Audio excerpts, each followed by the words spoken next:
Okay, so I made the exact same choices and I got the day 4. The only different choice I made compared to the other videos, the previous videos, is that I chose every single 18 plus option, but it doesn't seem to have changed a whole lot of things. So we're starting day 4 with the same options from the previous videos.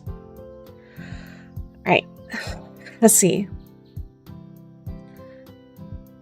Rainbow bandages, a red tunnel, blue eyes. That's all I can seem to recall from my dream as the blaring bzzzt, bzzzt, bzzzt of my alarm pulls me from the slumber.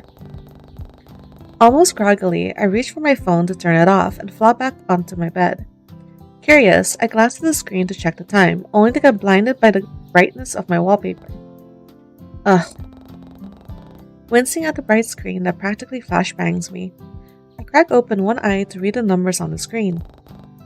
9:05 a.m. Ah, so it wasn't too early then.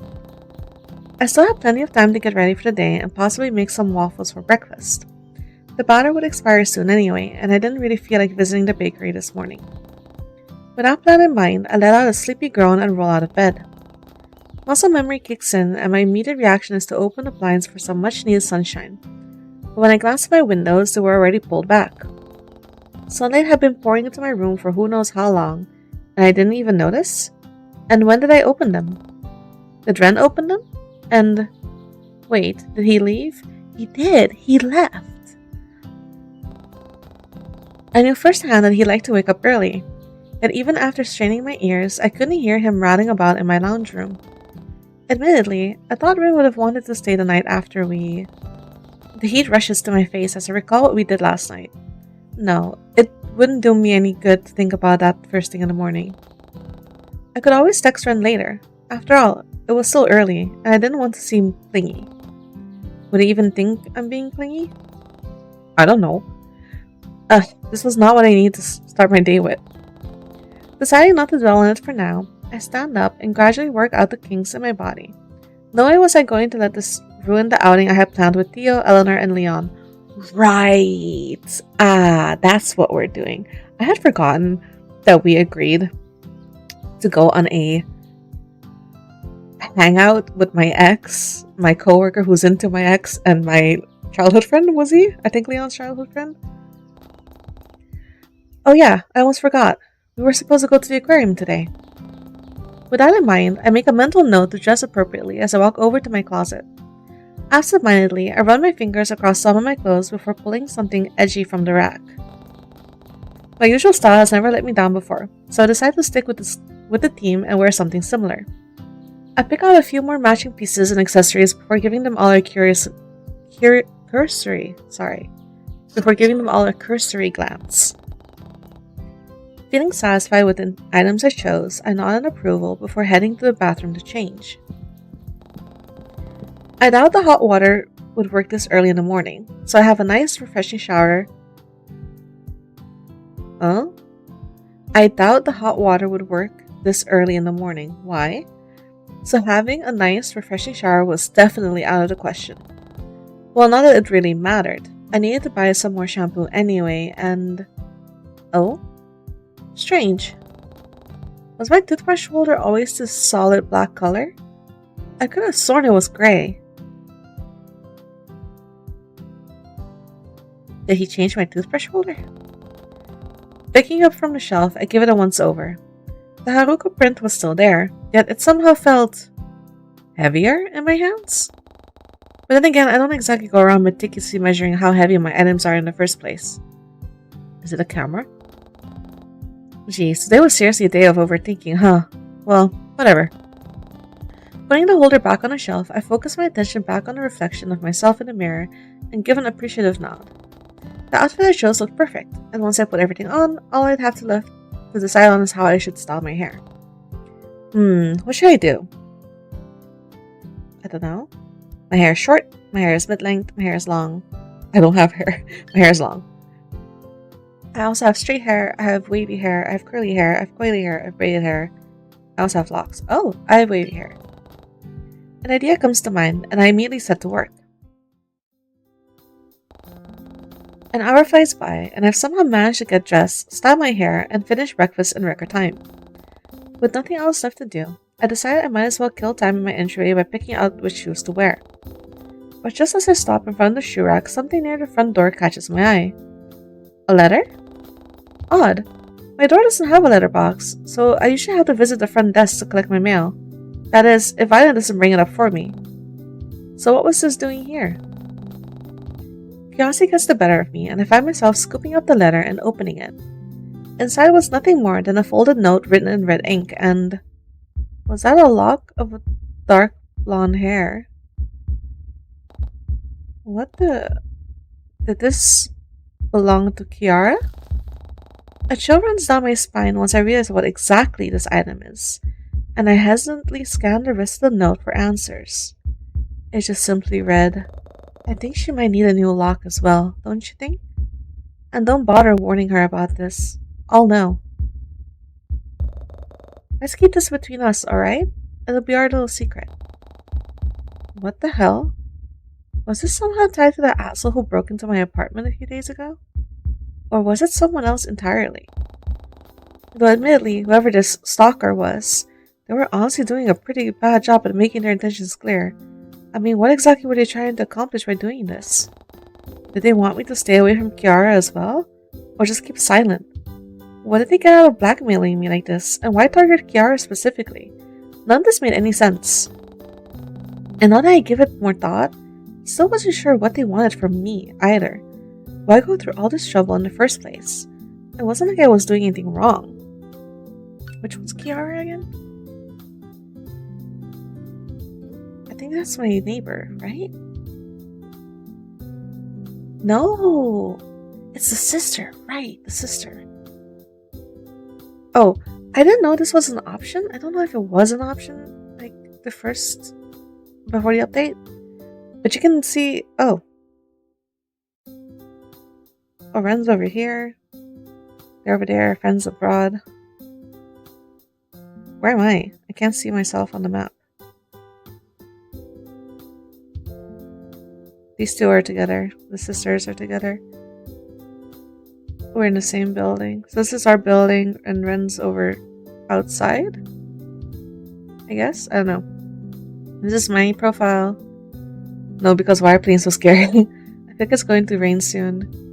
This is my neighbor.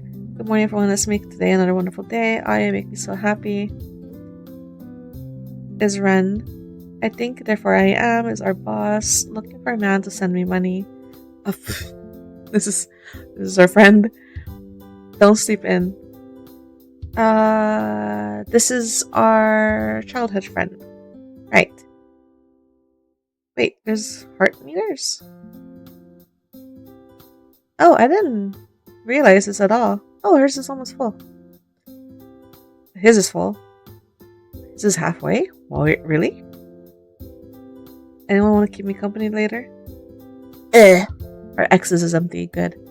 Me. Oh, these. Okay. He's gonna go on a date with. Okay. Loving the scenery in Coral and Bay. Oh, ours is also almost full. So we. Yeah, like each other. Okay, cool. This is like. Just like. Neutral dislike. What's the black one? What's the black one? That's not good, is it? Anyway. Yes. Maybe moving back to the Bay wasn't a good idea after all. I mean, I left the hardship and turmoil of the city behind for a reason. I wanted fresh air, new faces, a more easygoing lifestyle. Things I'd never get in the city, and now it seems like history is only repeating itself once more. I thought I could live a peaceful life here with my new job and friends, and now I've somehow found myself in more trouble than I could ever ask for. And what's worse is that after denying my own paranoia for so long, this was all it took to convince me that my potential intruder really was real after all. Shit, maybe Violet was right. I remember brushing off her concerns because the idea of a stalker seemed so far-fetched to me, especially given Coraline Bay's innocuous reputation.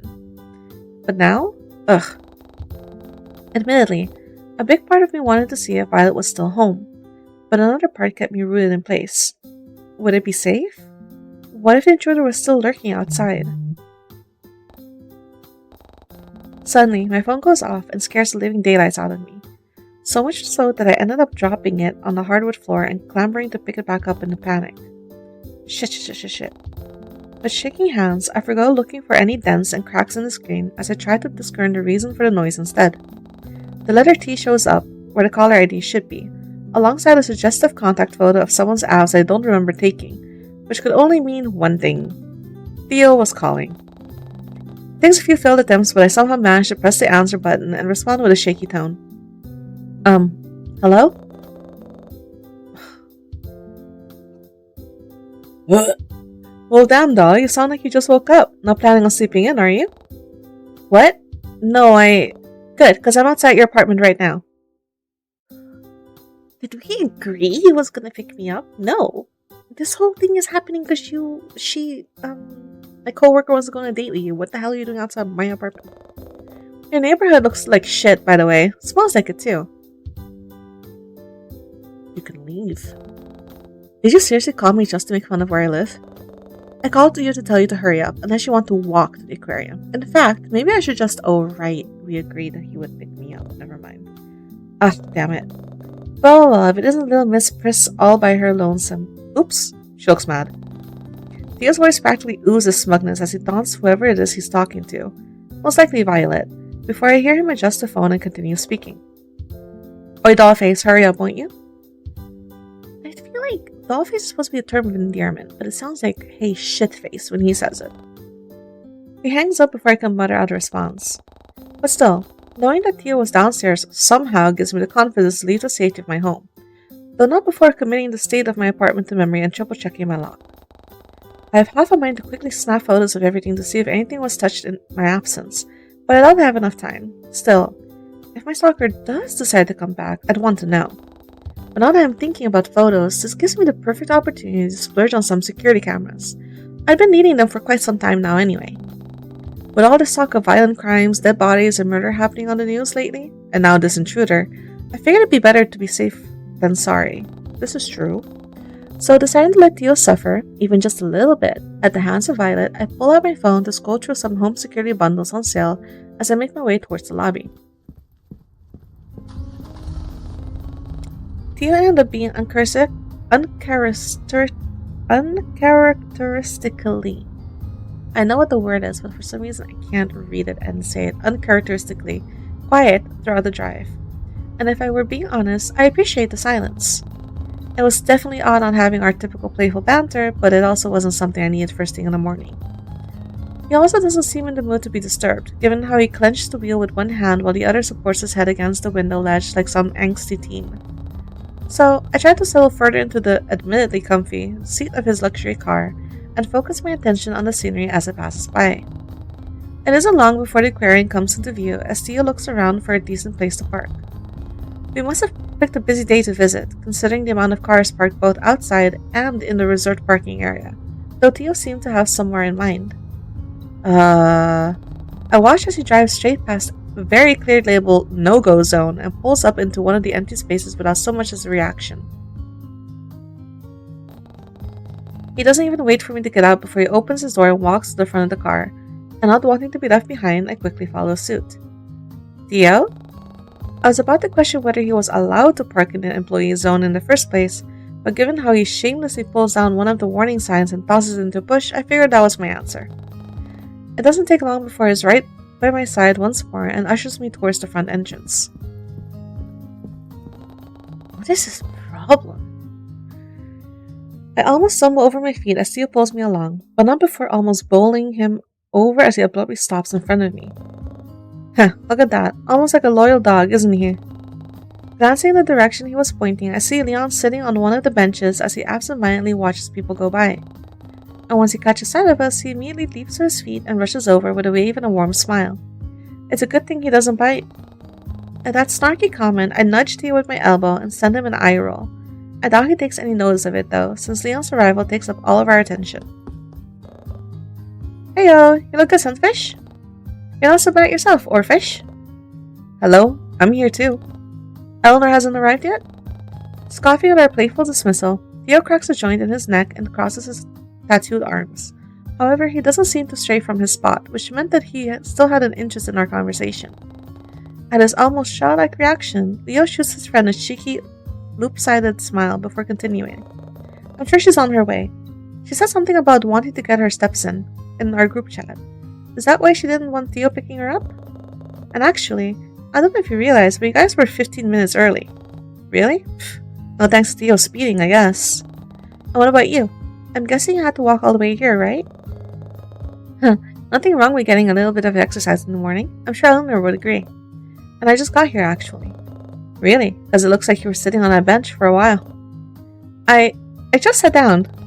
Long enough to stretch your legs, huh? Okay, yeah, so maybe I did arrive half an hour early. But I was excited. It's been a while since I've been to the aquarium. Even longer since you've seen Dollface over here, I bet.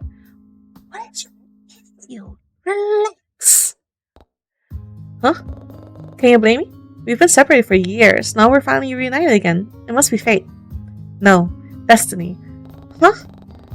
Playing along with Leon's dramatics, I lean against his side and clutch at the spot above my heart. It's written in the stars. You guys are genuinely so embarrassing. Good. Hearing Theo huff once more, Leon and I both watch as he tries to distance himself by looking at the posters on the wall. No doubt faint interest in it, it wasn't like Theo really cared much for marine life. All his world revolved around was wealth and luxury, giant tech companies, and probably starting fires. Yeah, definitely starting fires. Though, for a guy who spent most of his time in the shadows of his father's legacy, I've had to hand it to him. Theo was seemingly more down to earth than the other people I've met. He didn't have to spend time with us, but he did, and as much as he'd often joke about not wanting to affiliate himself with people outside his tax bracket, Theo sure seemed to like hang out with Jay, Leon, and me. I wonder, does he ever feel lonely? Before my thoughts can delve any further, I feel a gentle nudge at my side. Looking to my left, I see Leon peering at me with a curious expression. You know, I'm really glad you came, but I'm also honestly surprised you agreed to this. Surprised? What do you mean? Well, you know.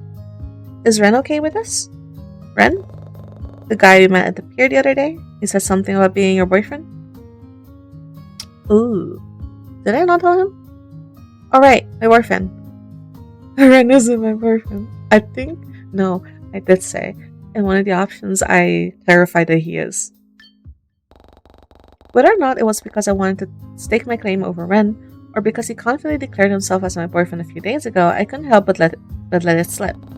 But Leon seemed to pick up on the hesitance laced within my words, given how he inquisitively tilts his head and sends me a reassuring smile. Huh. Is it still a new thing for you? I'm sure calling someone your boyfriend must take some time to get used to. Take things at your own pace. It was strange, hearing this kind of advice from Leon, especially after practically lying to him, but I wasn't going to say anything. We've been friends for so long, yet the topic of dating had never seemed to come up between us, much less something more extreme like settling down or getting married. At that, I recall a fond memory from my youth. A younger version of ourselves greeted me as they instantly play a game of pretend on the playground. I could see Leon in all his boyish charm as he promised to marry me from atop the slide, before his hand before he slides down and runs to my side in glee. He seems so happy to run circles around me while he shouts to the skies about protecting me from bad guys, yet something else was missing from the scene. Something I couldn't fully remember. What was it? As long as he's chill with it, yeah? I wouldn't want any misunderstandings to happen. Great, I had been spacing out again. Not wanting to offend Leon with my silence, I tried to make sense of his words before coming up with a sufficient response of my own. Oh, yeah, he's fine with it. Probably. Besides, I only agreed to this outing because Eleanor genuinely seemed like she wanted to go. And it's not like this is a date anyway, so... Hey, don't sweat it, Angel. And no need to explain yourself either. I get what you're saying.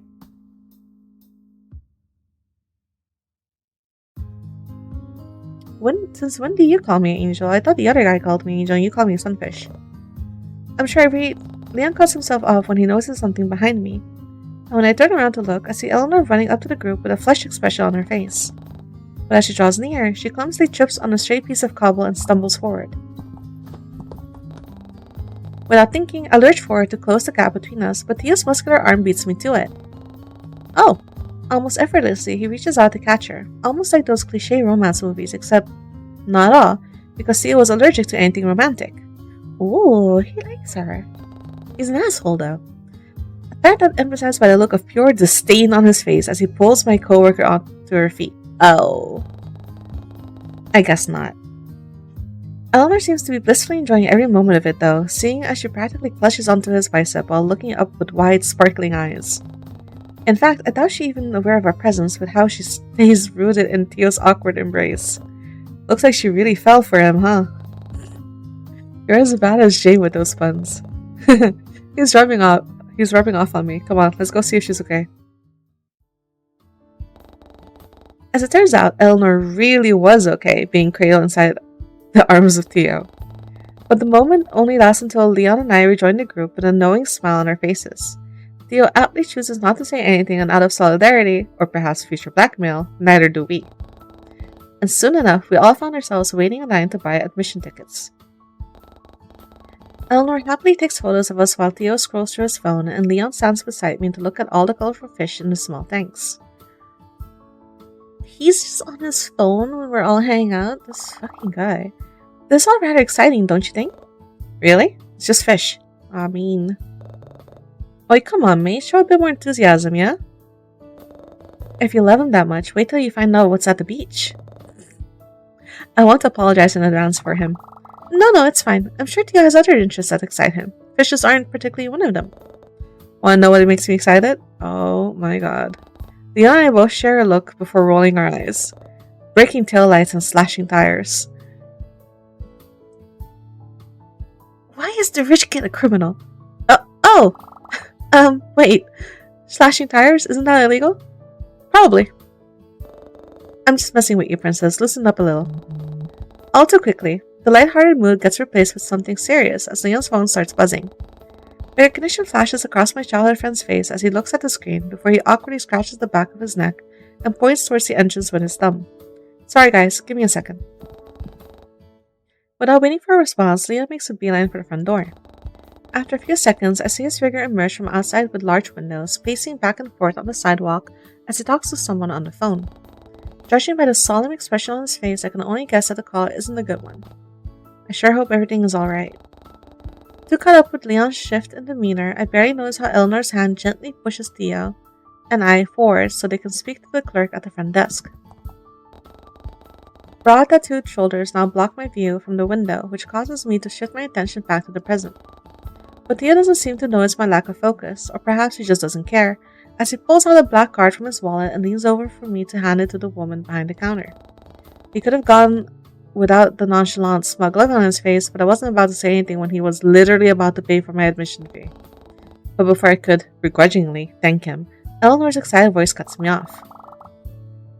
Oh, do you suppose there will be shows today as well? I saw some advertised outside.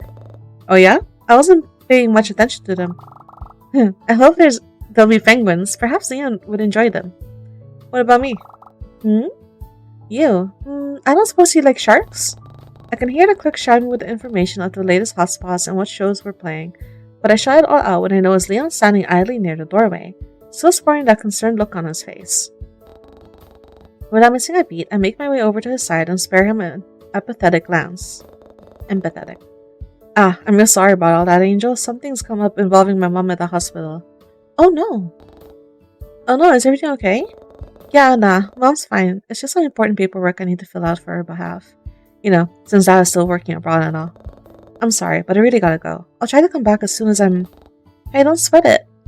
Focus on your mother first. I don't miss the way his entire demeanor softens at my concern. Oh wait, right, my character's name is Angel. Duh, I forgot, I didn't change the character name. Leon looks as though he wants something serious but holds himself back at the very last second. As if to compensate, I end up filling the silence instead. I'm sure I can survive third wheeling Theo and Eleanor's date alone. Jeez, I really owe you one. Actually, you know what? Here. Before I could refuse, Leon shoves a stack of small bills into my palm and closes his hand around it. Hey, you don't have to. Besides, Theo already paid for everything just now. Nah, I won't be hearing anything from you. If you won't accept it, spend it all on something for me instead, yeah? Go to town in the souvenir shop. See if they have any sunfish work in there. Alright. Thank you, Leon. No worries, darling. But I really gotta go. I'll tell Mom you said hi. Leon turns on his heel before I have the chance to respond, so he completely misses my waving him off. In his rush, he almost knocks someone over, but he quickly helps them regain their footing and apologizes before speeding off once more. Man, I sure hope everything's okay with his mother. But before I can dwell on it any longer, the sweet melody of Eleanor's laughter pulls me from my thoughts and I turn back towards the group. She's so happy. I notice that Theo and Eleanor are now standing by the entrance, which also happens to double as a massive underwater tunnel, all while pointing to a school of fish swimming above their heads. When Eleanor notices my presence, she happily waves me over before her attention shifts towards the door behind me, no doubt expecting to see Leon walk back in and join us. It made sense considering how they missed his departure, but she snaps out of her curious daze the moment Theo brushes a hand against her back to move her out of the way of a family passing by. But what truly shocks me is that he doesn't seem to move his hand. Instead, Theo leaves it leaves it there, and he steps closer and blocks my coworker from my view. Oh, maybe he does like her. He meets my gaze with an intense, unreadable expression, and I can't help but look away. What do you mean? What was that all about? Suddenly, the moment felt too personal for my liking, almost as if I shouldn't be looking at something so intimate. Oh, you mean like he's telling me to fuck off? Okay, that's fine, I can fuck off. Turning away, I decide to channel my interest into picking out a rope map from the brochure stand instead. If Theo and Eleanor were planning on getting cozy with each other, I needed to plan my escape route. But before I move away, I notice a lone aquarium tank off to the side. Oh. It was far enough from my eyes of the people still waiting in the queue, but still close enough to the entrance to entice any passerbys to come in and take a look. Inside were countless amounts of colorful fish, coral, and other sea crustaceans. And I couldn't help but look in awe of some of the bright marine life as they float about in the water. If only Leon could join us. I could almost hear his laughter at some of the sunfish-like creatures that swam by. Keeping the rest of the group in sight, I stray slightly to the right for a better vantage point. A group of neon tetra fish zip past, and my eyes follow them as they swim around. They easily stand out against the bright orange and green corals, and especially the pink and blue. Wait, pink and blue. Oh! Oh! He's here? Ren doesn't seem to notice me yet, seemingly far too entranced by the brightly colored creatures as they swim by. His soft eyes follow some of the smaller fish as they dart across the tank before swapping over to the group of guppies swimming past. Suddenly, our eyes meet the moment the fish split up, and I watch as Ren's expression morphs from surprise into a sickeningly sweet look. He tries to say something, but his words come out inaudible due to the glass separating us. As if realizing, Ren instead points to one of the fish off to the side before resting his hand on the glass and mouthing something else. I still can't fully understand what he was trying to say, that is, until my eyes land on what he was pointing at. Catching me off guard, I watch in awe as a lone fish swims between us and captures both of our attention. Was that an angelfish? The fond memory from our time at the pier comes to mind, and I find myself thinking back to when Ren affectionately gave me that nickname. And had I known any better, I would have assumed that he was thinking about the same thing, given that the way his eyes crinkle and soften as the fish scales shimmer underneath the artificial light. Too absorbed in how picturesque this all looked, I completely missed Ren's swift departure. That is, until he is rounding the corner of the fish tank and taking his place by my side. Hi, Angel. Oh, hey, you! Fancy meeting you here. Yeah, fancy that. First thing I notice is how Ren is tugging at his sleeves again, though he doesn't seem to shy away from my close proximity, nor seem to mind it as much. Those fish were pretty neat, huh? Yeah, I couldn't take my eyes off them. Hey, did you spot the angelfish swimming by? I did. I was busy looking at the sunfish. The what? Clownfish? I did, it was so captivating. I was staring at the sharks. Sunfish Leon, sharks Theo, clownfish just jokes. I don't know. I did, it was captivating. It was, huh? I couldn't stop looking as well. Yeah, I didn't even know they could be that color. Actually, this might sound cheesy, but after you mentioned the angelfish, it reminded me of our date by the pier, remember? How could I forget? It's one of my most treasured memories. Top 3, in fact. It was also a few days ago. Not wanting to let this opportunity pass, I decided to tease Ren a bit. Oh please, top tree? Don't laugh. If you get to be cheesy, why can't I? Well, in that case, if you get to give me cheesy nicknames like Angelfish, why can't I? Wait, you want to give me a nickname? Come on, it's only fair. Though to be honest, I don't really know any pink-colored fish. Damn it. Oh yeah? That's too bad. Hey, don't think you can get away that easily, Buttercup. I'll think of something better, eventually. Eventually. Eventually. At that, Ren lets out a puff of laughter before turning his attention to the tank once more. He doesn't seem to stray from my side though, and it's then that I realize, what was he doing at the aquarium at the first place? Without missing a beat, I take a step closer and voice my thoughts. You know, I wasn't expecting to run into you here. Oh really? Yeah, no offense, but you don't really seem like an aquarium guy. Huh, is that so? I don't have any plans for today, so I figured I'd do a bit of under-the-sea sightseeing to pass the time. Okay, why did you leave my apartment? In the morning. Plus, I finished the book you recommended the other week, the one about the underwater city. I guess it inspired me to come here. Oh. Really? Did you like it? What did you think about it? I enjoyed it, especially the part where... Oh, say, look at that. Ren isn't shy about how he leans over my shoulder to point at something outside my peripheral vision. I follow his finger, and between the driftwood and coral, I spot Eleanor and Theo standing awfully close together. Ooh! I don't miss the way Theo sizes up Ren, even from a distance, before he tears his gaze away from us with an inaudible scoff. Wait, how is this guy on a date with a lady, getting close to her, and sizing up the dude I'm talking to? What the fuck is your problem, dude? Priorities. Pay attention to fucking Eleanor. A surprised sound escapes the back of my throat as I watch Theo unabashedly run a hand down my coworker's side. But what truly shocks me is the way Eleanor boldly grabs his arm and loops her hand around it. Ooh? No way. Yeah, she likes him. That's, whoa, I honestly didn't know she had it in her. And while her confidence shocked me, it also sparked a bout of curiosity inside of me as well. Even though we all established that this wasn't an actual date, Eleanor still wanted to treat it like one? But now that I really think about it, isn't this similar to a date I shared with Ren at the pier as well? The next thing I know, I find my mind wandering to all times I held Ren's hand as we walked along the boardwalk. And right now, it looked all too tempting with how it was casually resting against the glass. I could easily fit the palm of my hand in his, and I'm sure he wouldn't mind in the slightest if I were to reach right out and... No, come on, Angel, what were you thinking? Although... Come to think of it, wasn't I the one who initiated most of the hand-holding during the moments we spent together? Maybe he'd be okay with it after all. Should I? Lady, okay, my choices led us to getting boned 3 times in 3 days, so yeah, sure, hold his hand.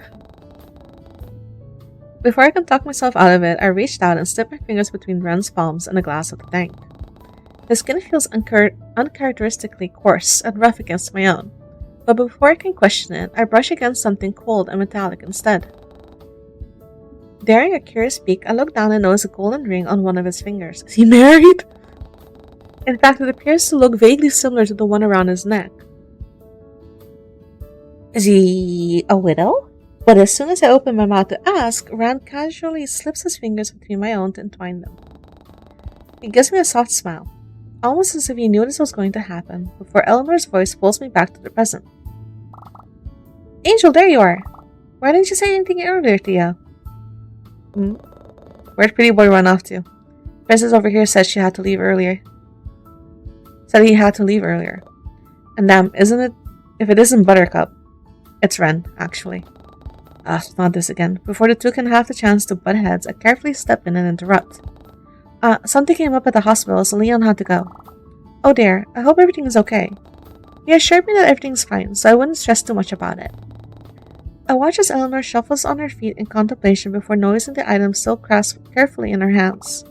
That's a relief, but... Oh, what do you suppose we should do with his ticket then? Shall I ask for a refund? It's fine. That's like loose change to me. I'll make it back in 45 seconds. Okay. Still, we shouldn't let it go to waste. Oh, I know.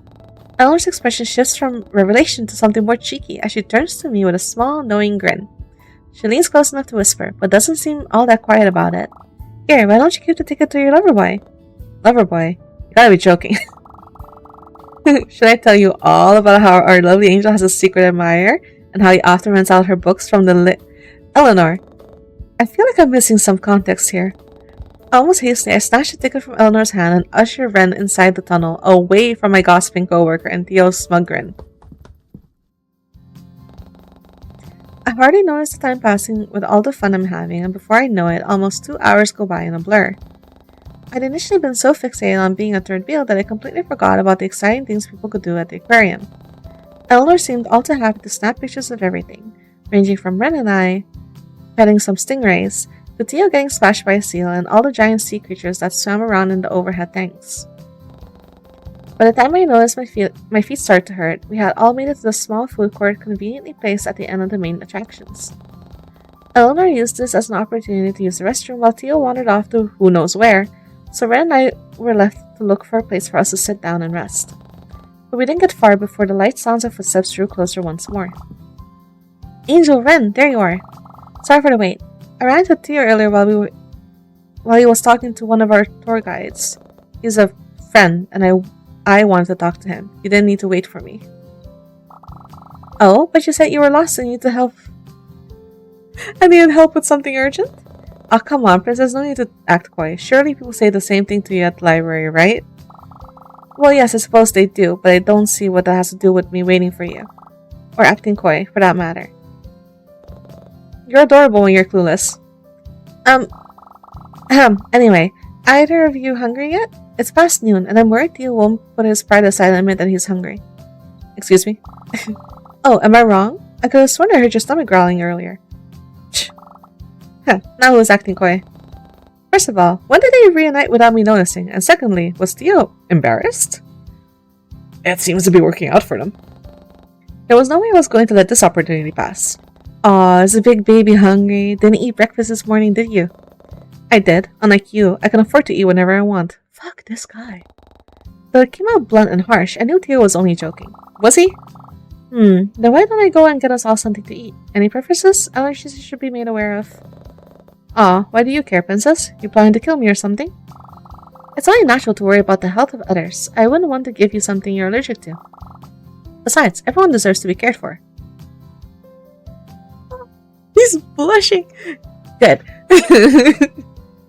Fucking asshole. She's nice, so you're weird. How is she weird?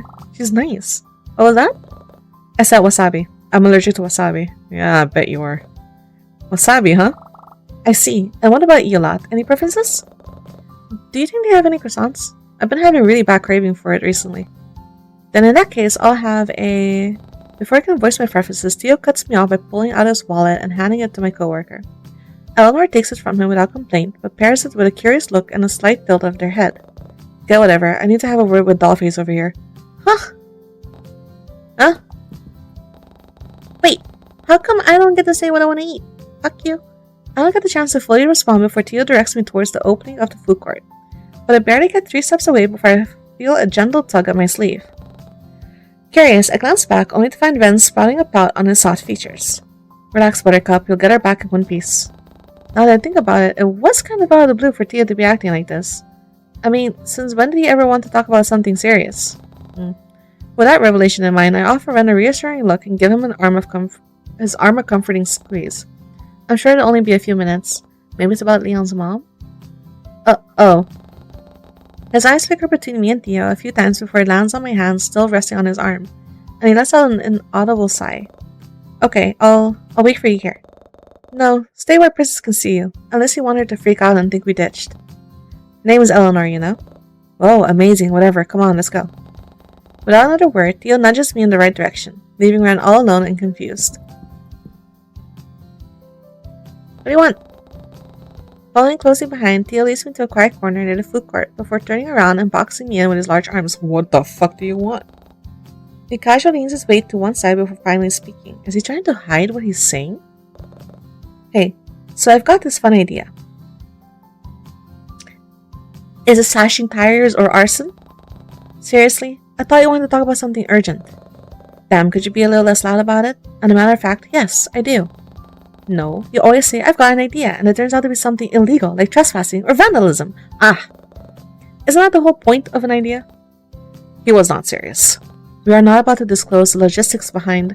Look, it's serious. I need you to help me make Ellie or whatever jealous.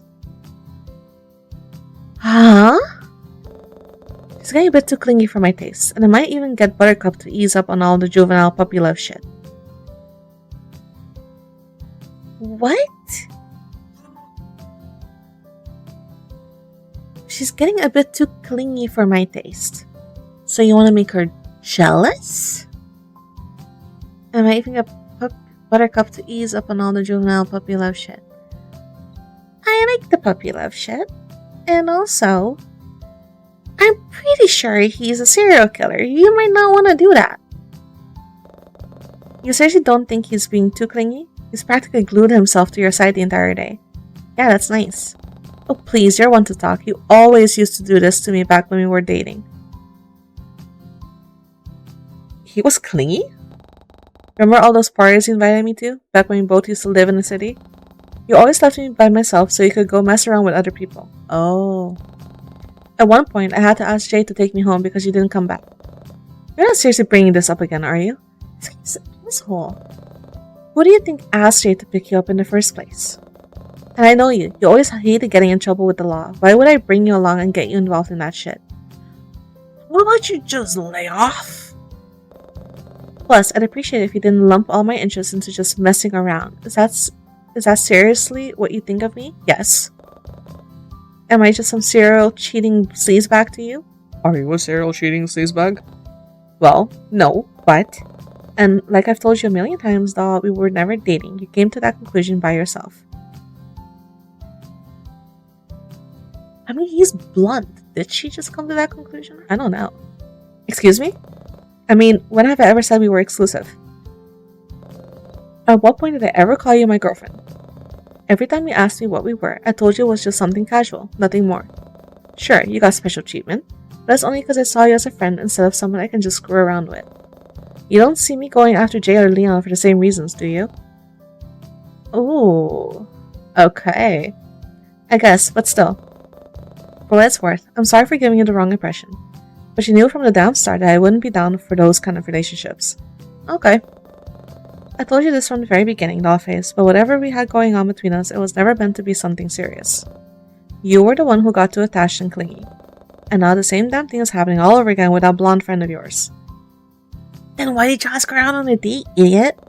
Little Miss Princess over there is treating me like I'm a damn child who needs to be supervised all the time, and I can't even tell if she's interested in me or not. Plus, you're not exactly...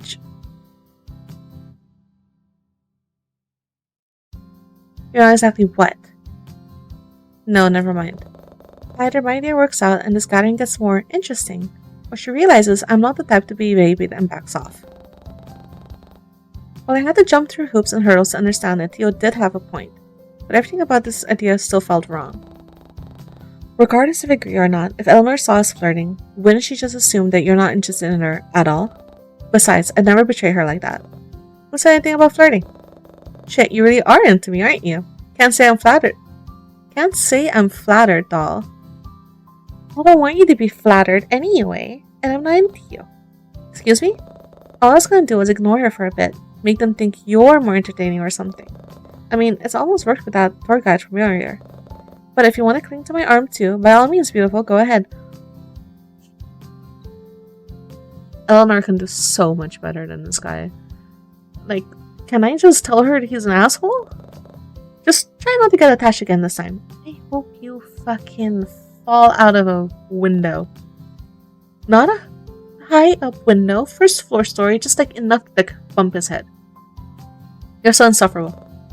So is it a yes or a no? No, bitch. I still don't know what you want me to do exactly. Theo's gaze shifts to something behind me before a light ignites in his eyes as he sends me a sly smirk.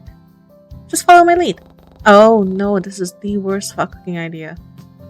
I barely have any time to process his words before Theo places a hand on the small of my back and pulls me close to his side. No! His voice is louder than usual, and it's then when I know it's Eleanor and Ren slowly coming into view. See that storm over there? Looks like it's unlocked. What do you mean? Wanna go check it out? You are the worst. But you're going to be the dead worst. What are you? Come on, like you haven't been fooling around with Buttercup. I can practically smell him on you. You. All of a sudden, I feel my phone vibrate in my pocket, but just as I move to pull it out, Theo gives me a pointed look and I find myself stalling.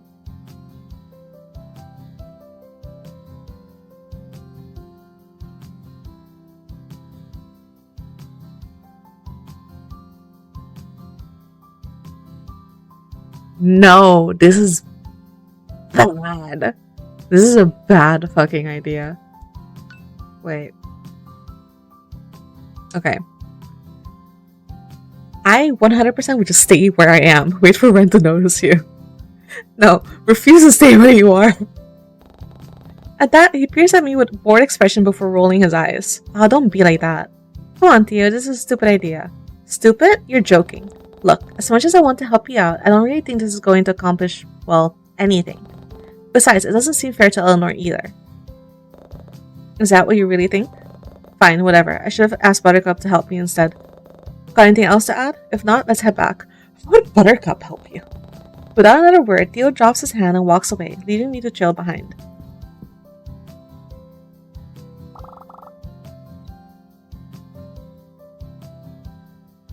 You would ask friend to help. There you two are. Enjoy a little chat? Sure. Is everything alright? Just peachy. Why is he so pissy? Theo shoots a wry glance in my direction as if to say, see, I told you so, but I brushed it off with a sigh. Theo? Angel? While Eleanor shuffles awkwardly on the balls of her feet, Ren nudges my side and leans closer. Are you alright, Angel? Did Theo do anything to you? No, I'm fine. Don't worry about it. You sure? Because if you did... No, never mind. At that, Ren takes a step back and looks at my coworker with a bright smile. So, about that food? Oh, that's right. Thank you for reminding me, Ren. Here, I'm sure we'll all start to feel better again once we've had something to eat. I hope you like adobo as much as me. Adobo? It's nice. Adobo, is that foreign? Are you idiot? Oh yes, it's a dish that mainly features chicken and rice, which I figured would be beneficial for you, given your build and all. Interested in my body, are you? No. Well, yes, technically, but only because I'm concerned about your dietary requirements. You look like the type of person who takes care of their health. And my sister, Kiara, she was the one who introduced this dish to me while she was studying abroad. I really think you'll enjoy the taste. It's one of her top 10 favorite foods. Your sister again. Really? Ugh, sure, whatever you say, princess, hand it over. I still don't get what his deal is. With a groan, I knock my elbow against Theo's arm, yet all it does is make him give me yet another one of those pointed looks. Anyway, here, Angel, I brought you the same thing as Ren. I hope that's okay with you. He was telling me all about how much he enjoyed croissants earlier.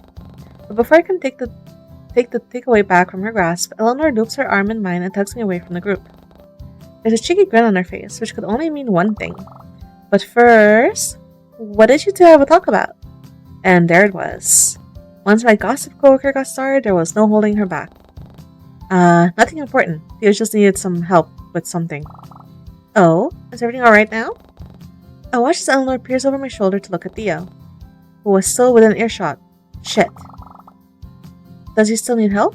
I can go and find another staff member if you... Forget it. This is starting to get real annoying now. Oh? Theo. Move.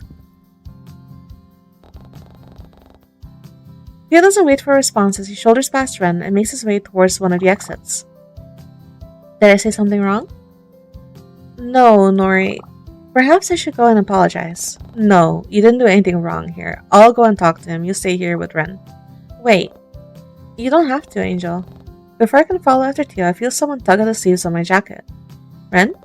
You don't have to go after Theo. Just leave him. Maybe you're right, but I know Theo better than everyone else here, and I know he's only going to sulk and be a pain about it for the next few days. It's probably best if I do something about it now, otherwise we'll just suffer for it later. You guys really don't want to see a mopey Theo. Here, I'll come meet you then. No, it's okay. You stay here and enjoy the rest of the day with Eleanor. Besides, didn't you two hit it off back at the library? I'm sure she won't mind, right, Elle? Oh, right.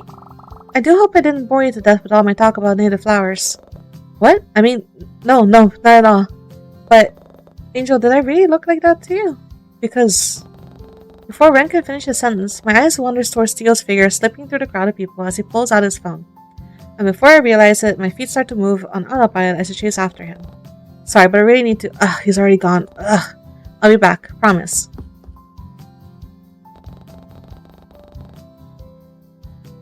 Why am I trying to help this guy? He's such a dickbag.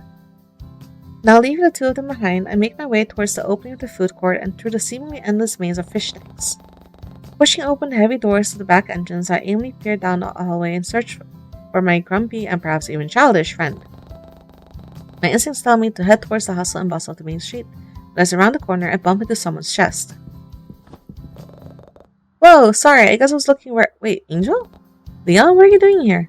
I was just going to go after Theo? Yeah, I might be best to let him cool off a bit, yeah? I just saw him sulk off in that direction, plus he seems kinda off in the group chat. Yeah, I figured he'd messaged you guys. Well, actually, he messaged Jay, who then messaged me, but he sent it to the wrong chat, so now, here I am. I was on my way back from the hospital anyway. I figured I'd pop in and see what was up. Well, I guess now you know. Yeah, I suppose.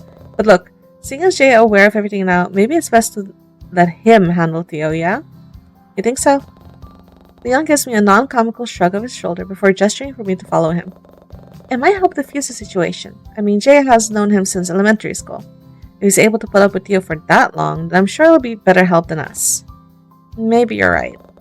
Still not convinced? If you still want to go and talk to Theo, you can. I don't mind tagging along, and no, it's just, I can't help but feel like this is all somehow my fault.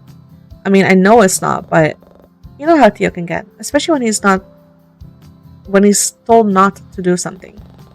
Yeah, but I can't help but wonder if I could have been nicer about it, maybe kinder? I didn't think he'd react this way when I told him not to. Nah, I think this is what Theo needs. He doesn't show it, but he's always been coddled by everyone, even his parents, and all those people he hangs with in the city. I can almost see where he gets his mindset from. Theo never used to be like that, you know, back when we were younger. But I guess this is what happens when you've been denied genuine attention for most of your life. He doesn't know how to handle someone telling him no whenever he does something crazy, but it's not entirely his fault. Aside from his questionable friends, Theo also grew up with distant parents. Whenever he wanted affection from them, they'd often just do something brash just to get their attention. But it never lasted long. They just throw money in his direction, eventually ignoring him again. It's pretty sad, honestly. I think all he wants is for someone to actually acknowledge him for who he is, not how he acts. I'm sure you've noticed it, right? Everyone wants him for his money, looks, and popularity. I doubt he's got any real friends, you know, aside from us. Oh, and Jay, of course. Outside of our friend group, I doubt Theo surrounds himself with genuine, good-hearted people. I bet his mates from the city don't even have his best interests at heart. But, wishing around aside, I'm glad you were able to be his voice of reason. After everything he's been through, he needs someone like you. Someone who'll stop him from doing things he'll regret later, and to keep him in line whenever he says something insensitive. A true friend. Whoa, I honestly didn't know that about Theo, or that Leon thought of me that way. I didn't even know how to respond. Though I guess I didn't need to, considering how Leon continued to talk. But enough about him. Jay's on his way back from the city now, so we should leave Mr. Moody to him. Besides, with a grin, Leon tosses an arm over my shoulder and pulls me into the street. I want to spend some time with you. I think it's long overdue, yeah? I mean, I never get to go on that aquarium date with you guys. Oh no, how dreadful. It's really a heartbreaking thought. I don't think I'll be able to go on. My heart yearns to be by your side, but alas, it was not meant to be. Alright, let's go, Theory Kid. What gave it away? With a playful eye roll, I nudge my childhood friend with my hip to get him moving again. What takes me by surprise is how he casually grasps my hand in his and leads me down the street. This almost feels like old times, back when we used to run hand in hand towards our favorite playground after school. I wonder, was Leon thinking the same thing as me? But when I glanced upwards to check, instead took notice of the destination my companion was leading me towards.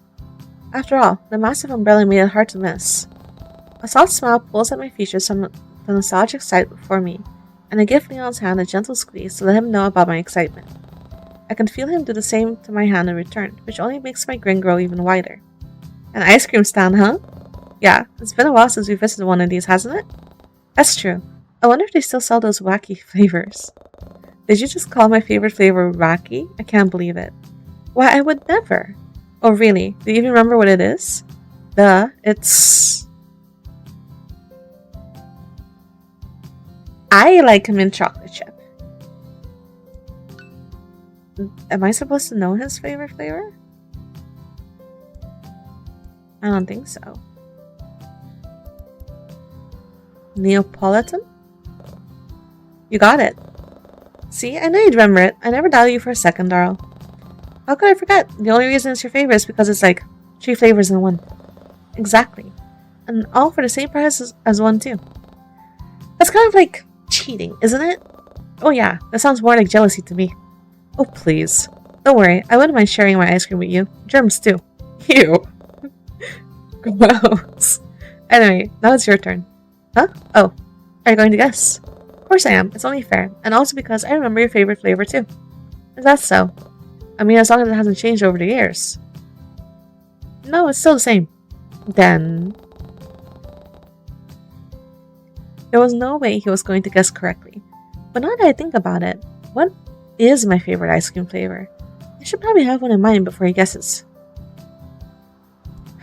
Answer.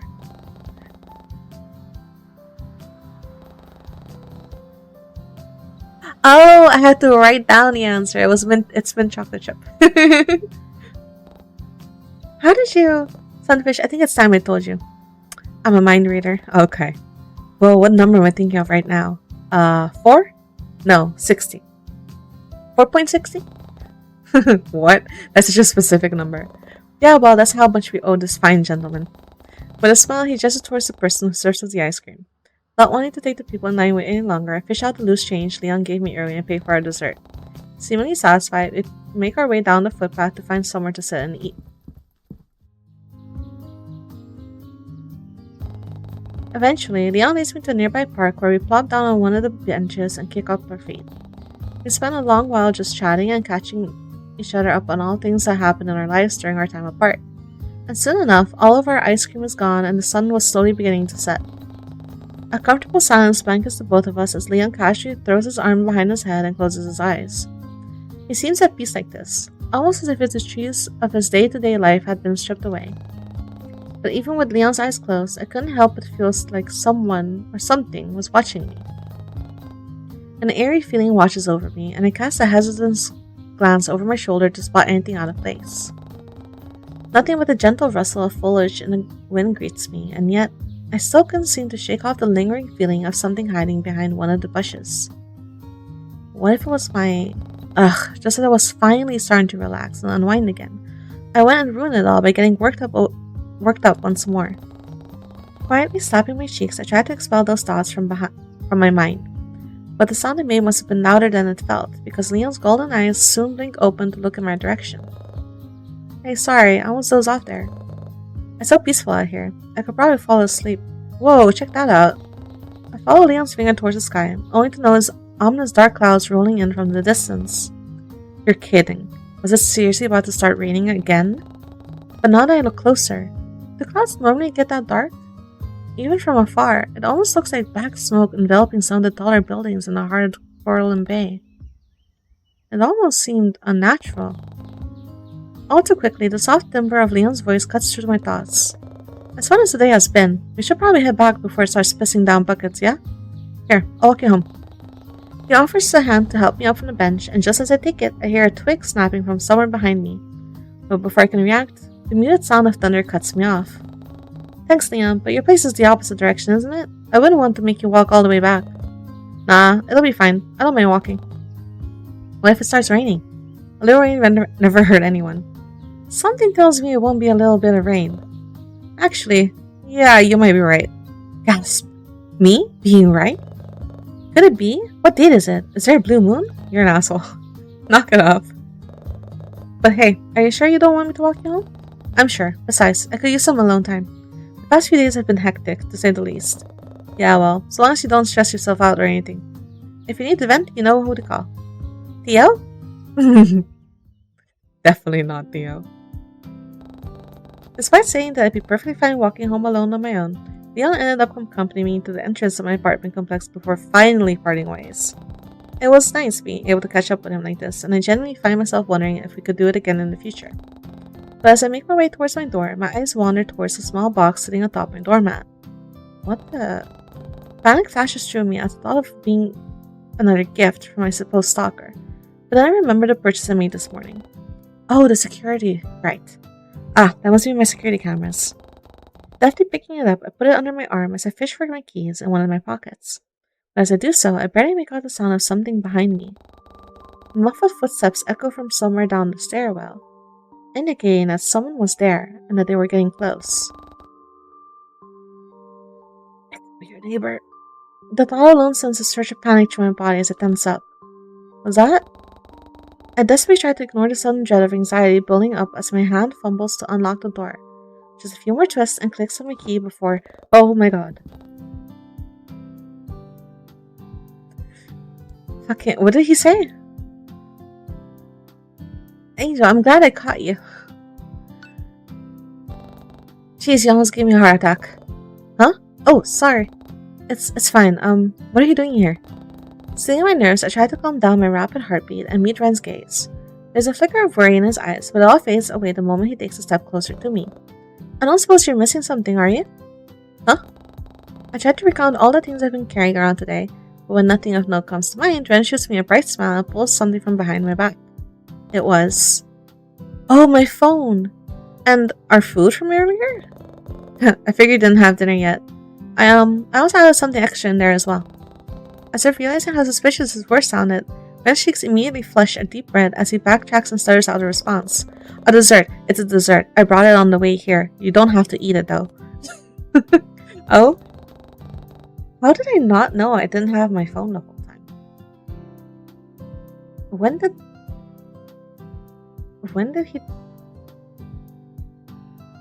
did she lose the phone?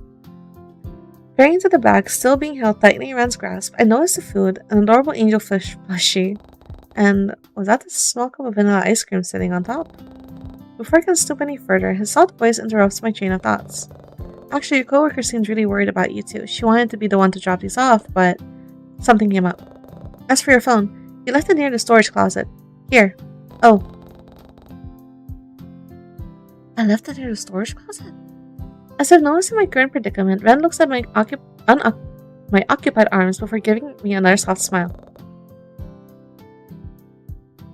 It'd be nice to have more hands sometimes, huh? Need some help? It's fine, I think I got it. Just when I think my door is unlocked, I somehow lose my grip around the parcel in my hand, but luckily, Ren catches it just in time before handing it and everything else back to me. Say, that sure is heavy. Huh. But how obvious Ren's gaze was, I could tell that he wanted to ask what was inside. Surely there wouldn't be anything wrong with telling him. Oh, I brought... No, you stupid! Okay. I bought security system this morning because of how shady this neighborhood is. I figured it'd be a good idea to be safer than sorry. That creep didn't come back, did he? Without thinking, I dropped my keys and slapped my hand over Ren's mouth before cautiously looking over my shoulder. What was I doing? I'm getting worried up and acting paranoid again. With an embarrassed look, I turned back to apologize to Ren, only to find his cheeks a deep red and a hand wrapped around my wrist. Quickly withdrawing my hand, I squeaked out an apology before picking up my keys and turning back to my door. I still didn't want to get Ren involved with my problems, but I honestly didn't want to risk being alone tonight either. Isn't he the stalker? Still lost in my own world, I barely noticed Ren coming closer, nor his hands covering my keys to steady my fidgeting. Do you want some help? He must have seen the look of confusion on my face since he continued talking. Setting up your cameras, self-taught programmer, remember? I'm sure I can figure it out, plus it saved you having to call someone to install them. He did have a point, and it sometimes feels safer if I weren't alone tonight. Still, I'd be spending so much time with Ren lately, and I didn't want him to get fed up with me and my presence. Would it be a good idea? No. No, it would. But we're gonna die. We're gonna die. Maybe it would be a good idea after all. Would you mind? I probably look pathetic with how I barely made any eye contact, instead choosing to stare at my door rather than Ren. But he doesn't seem to mind, or perhaps he simply chooses not to comment on it. I'd be happy to, Angel. With a smile, I open the door and let Ren inside. I think we have the same mirror. Oh? Putting the small talk aside for a moment, I ushered the pink-haired person into my living room and situate ourselves on the couch. I wasted no time in opening my package, placing all the bits and pieces on the table and setting off to work. Though every so often he'd sneak a peek in my direction whenever he thinks I'm not looking. Did he want something? Raising a brow, I sent him a silent question. I don't mean to pry into your personal life, but you're always welcome to stay at my apartment. Ren, I've seen where you live. I doubt I could afford rent. You could stay for free. I don't mind at all. That's not.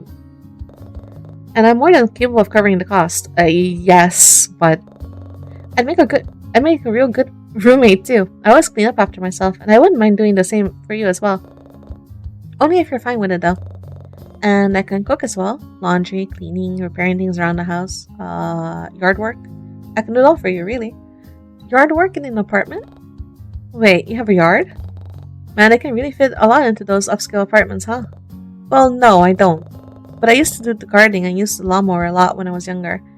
I guess I'm sure I can figure it out again. Not that I need to, though. Like you said, no yard. No offense, Ren, but I can't imagine someone like you mowing grass. Was that your first job as a teen? Before that, actually. Huh? Before that. You mean as a child? Maybe a bit younger? Younger? I mean, just kidding. Yeah, it was my first job as a teenager. Oh no. Anyway, the point is, I'd be happy to let you stay at my place. Oh, well, I really appreciate the offer, Ren, but I gotta tough this one out on my own. Oh, if you say so. It goes quiet after that.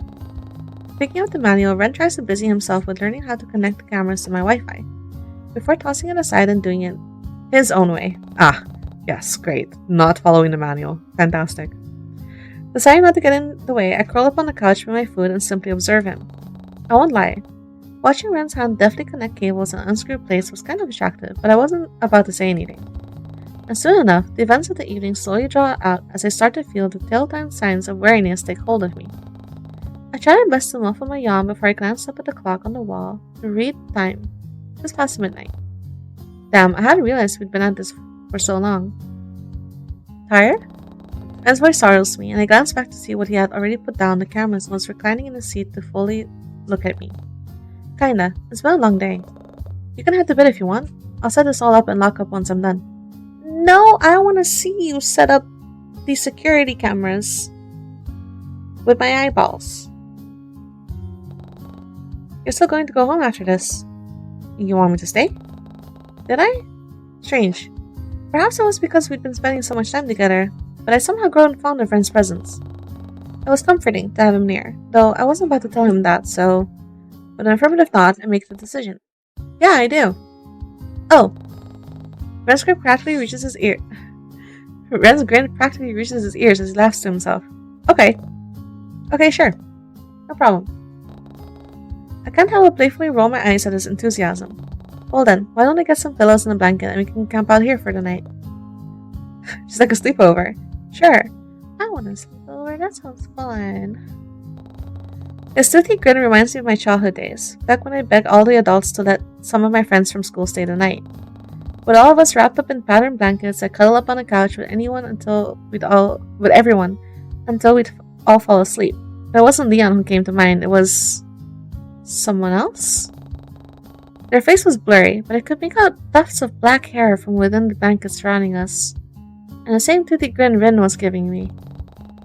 But when I focus my attention back on him, I notice that the smile is gone, and he's instead looking at me with a confused look on his face. I must have been spacing out again.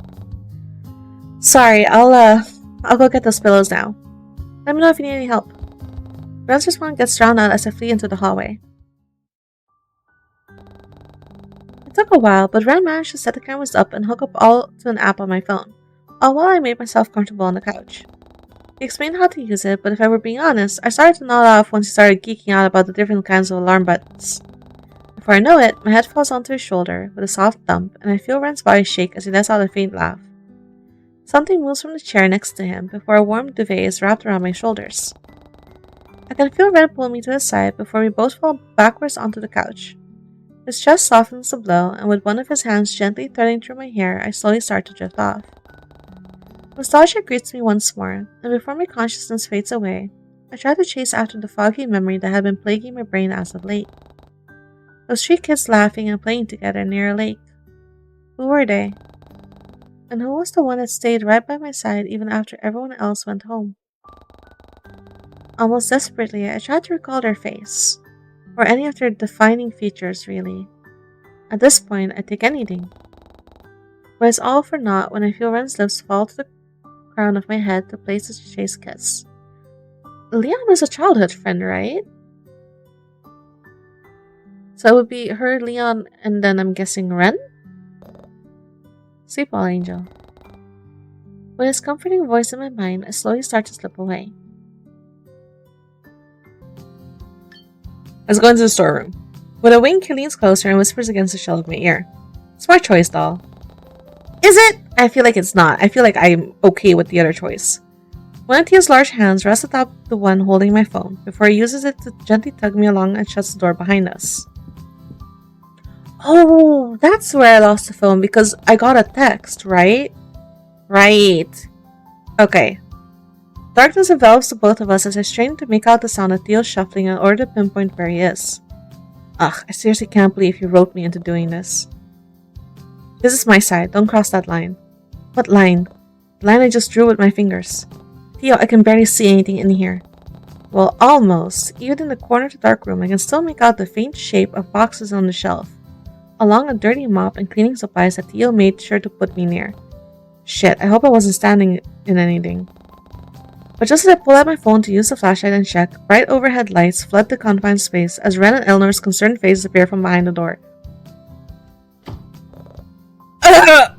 Well, that was quick. Ren wastes no time in shoving past Theo to reach for me, only to take his place by my side and pull me into his chest. Because of this, I could hardly see Eleanor's or Theo's reaction. Can you talk to her outside? I can practically hear the venom dripping from Ren's tone as he harshly glares at Theo over his shoulder. Who goes to a storeroom just to talk anyway? Talk about clingy. Well, whatever. I got what I wanted. I follow Theo's gaze as he takes Eleanor's flushed expression before he throws an armor over her shoulder, takes a bag of food from their grasp, and guides her out of the closet. I can hear him mumble something about how adorable she looks with a pouting expression as the door shuts behind them. That's what you wanted? He shut his shit. Nothing but silence is left in their wake, and it's then that I notice that Ren is still in the closet with me, peering down with an unreadable expression. Did he hurt you? Do anything strange? No. No, Theo, it was just odd. I couldn't help but feel the need to explain myself. He just wanted a way to make Eleanor jealous, so he suggested going into the closet with him. I swear nothing happened. Do you like him? No. What? Do you like Theo? Why else would you agree to? Clarifying who he was talking about still didn't seem to lessen the confusion bubbling in my brain, and I can hear Ren's grasp tighten around the shelf behind me as he tries to find the words to say.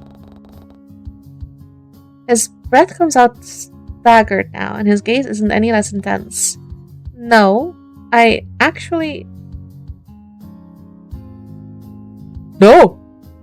I think I give one more!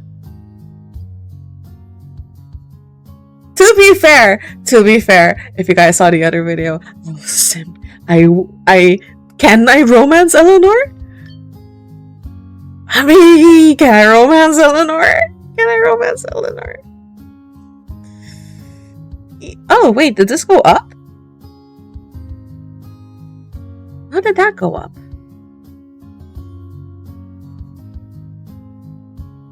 Huh.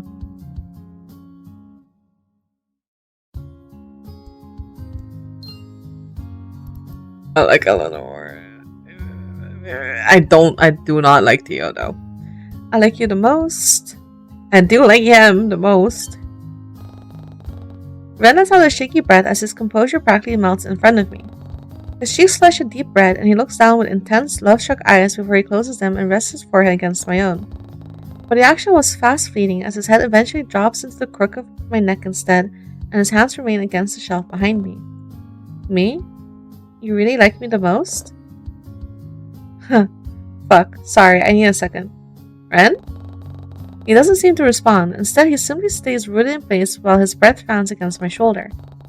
I can almost hear the wooden shelf creak as his grip tightens before he pulls back with a determined glint in his eyes. As long as Theo didn't do anything to you, then... And if he did? I'd kill him. He is! He's definitely... It was like the room got cold all of a sudden. There's an unsettling look on Ren's face before it quickly morphs into his usual soft expression. Was I just imagining things? Just kidding. Something tells me he wasn't really joking around. Angel, are you okay? Was that really Ren just now? Yes? Oh, encourage his dark behavior. You know what? Maybe you should have. I can't really stand people who do whatever they please for their own selfish reasons. I glared at the floor as I recounted how Theo had been treating me lately, like I was something expendable to throw away once he has had his fun. Besides, wasn't that what he essentially did? Once Eleanor came in, he didn't look twice before leaving with her. You'd be okay with that? With Theo dead? Yes. No. Really?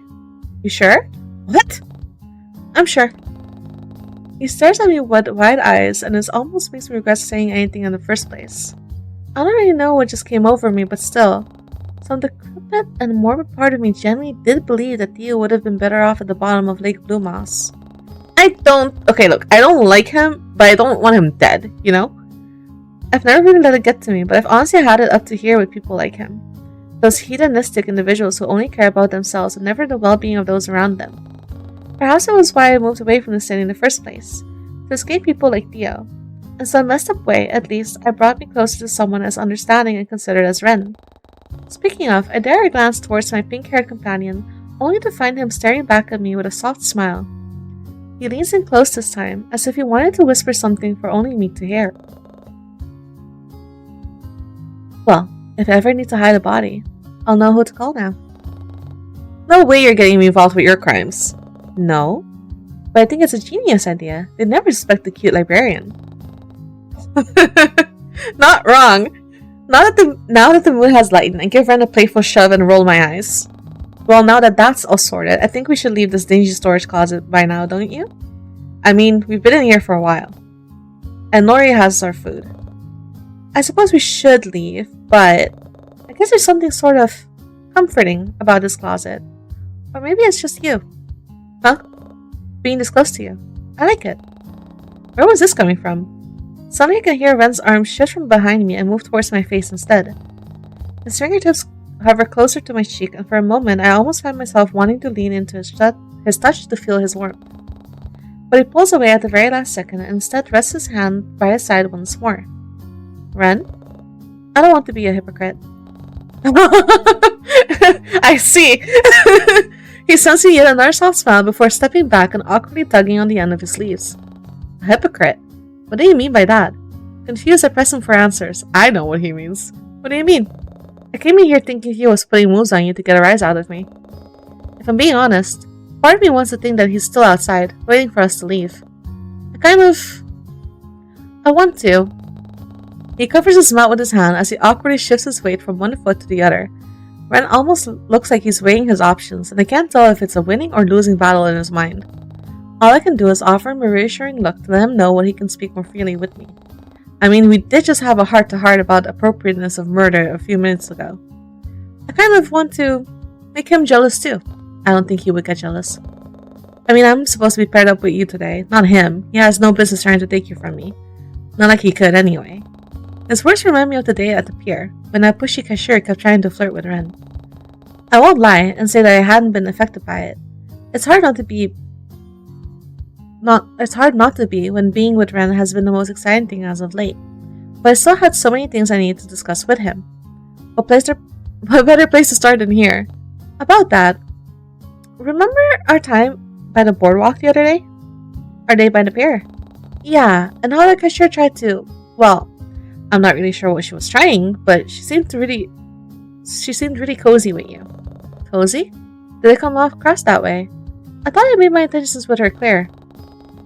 The confusion must have been written all over my face as Ren takes it upon himself to elaborate further. I may have threatened to push her down the stairs. He came clean? I wouldn't really do it though. What? You really tried to threaten her? Yes, but only because she tried to take me away from you. I never want to make you upset, or leave your side for that matter. We were having fun together, and she had to come along and ruin it. Besides, whatever she had to show me downstairs probably wouldn't have been that interesting anyway. And I let out a deep sigh and weighed Ren's word. Was he really telling me the truth? He is. I swear, I'm not interested in her, Angel. In fact, I'm not really interested in anyone who isn't you. I guess I haven't been really forward enough with you, huh? In that case, I watch as Ren takes a tentative step towards me and reaches an arm out. But before I can feel the cool touch of his hand on my cheek, he seems to hesitate. But when I take my own step closer and lean my head into his hand, Ren's demeanor seems to melt instantly. He sends me soft smiles before fully committing to cupping my cheek. Believe me when I say my only interest is in you, Angel. No one could possibly sway me from you. I'm yours completely. All of me, and more, and more. Ren's gaze is almost intense as he peers down at me. Sincerity manifests on his face, and in his words, I find myself slowly believing it. I don't need to feel the same way. I don't need you, huh? Oh, you don't. Why does that? Why? Okay. You don't need to feel the same way right now, but so long as you believe me, that's all I ask. And his gaze drops to his feet, and his hand that was once caressing my face now moves to cover his mouth instead. Perhaps it was a trick of the light, but I could have sworn I saw Ren gently inhale. Maybe don't look at anyone else who isn't me too. Did he just sniff his hand? What was that? Nothing, just wondering if Mr. Wasabi Hair is still outside the door. Wasabi Hair? Why don't you go check then, Buttercup? I'll wait here. No, I like being here with you instead. Ren takes yet another step closer. We're practically chest to chest at this point, until I could feel the warmth radiate from his body and bringing me comfort. No one compares to you. I could bask in your company for as long as you let me. I'd never tire of you. Oh? Was that too much? I figured I'd be more honest and open with you to avoid any misunderstandings, but I can dial it back. Or not do it at all, if you prefer. I don't mind it, Ren. I just wasn't expecting it, I guess. Normally you're more reserved? More like Haruko, right? What a coincidence, huh? Yeah, I suppose. He's my favorite character for a reason, you know? And is it winning me any points? We'll see. I can feel Ren's breath goes against the shell of my ear as he lets out a puff of laughter. Can't believe I'm getting jealous over an anime character. Hey now, unlike Haruko, you're real. I can touch you. Ren's face seems to immediately flush at that. Besides, imagine how Tia must be feeling right now. We've been here for how long? You know, I didn't think you'd be on board with making him jealous. Really? He won't be jealous! What is wrong with you guys? Yeah, but if you're still up for it... There's a mischievous glint in Ren's eyes, making him look younger and more youthful than he normally appears. What harm could a little prank do? I did want to get back at Theo for making me go through with this in the first place, and admittedly, I was enjoying my time with Ren in the closet. I wouldn't have had this much needed conversation otherwise, nor would I have gotten any clarity if I'd kept pondering over it endlessly. With a lopsided smile of my own, I come to a decision. Oh, I found the... Oh, so this is how you get the scene in this chapter. Okay. So wait, does that mean I did not make the correct choice before? I 100% would not have gotten into the closet with that fucking idiot. But I'm getting rewarded for it now.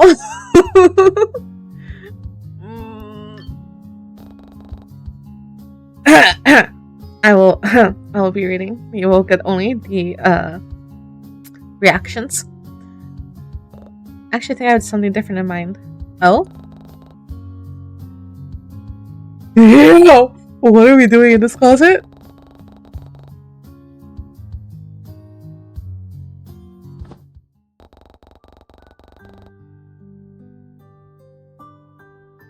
Oh, we're doing this in the closet!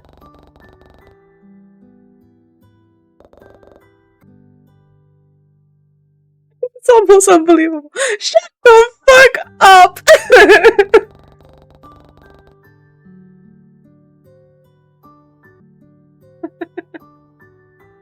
He hit his head against the fucking shelf. Fuck. Why is it so detailed?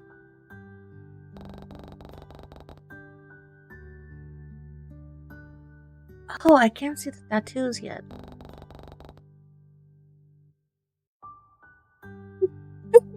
We're going to get arrested.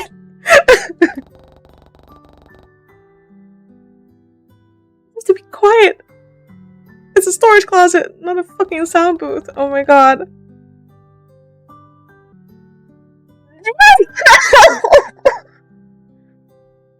Excuse me?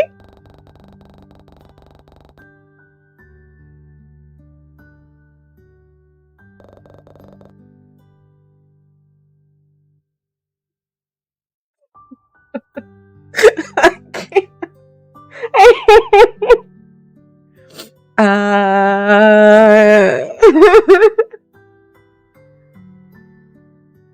You made a request. And it's so warm. Can I have one of these? Psychopaths. Please. Oh my god.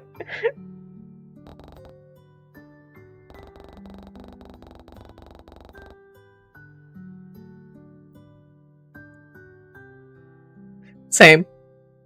Same, main girl, same. The words matter.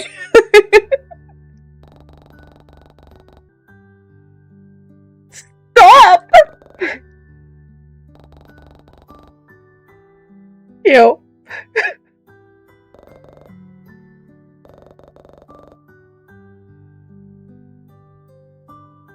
Do not.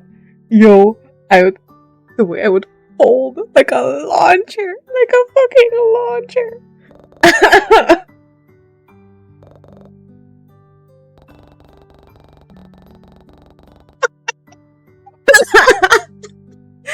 No, wait.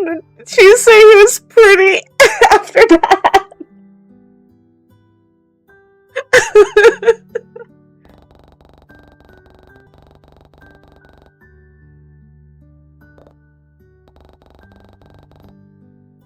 This fucking guy.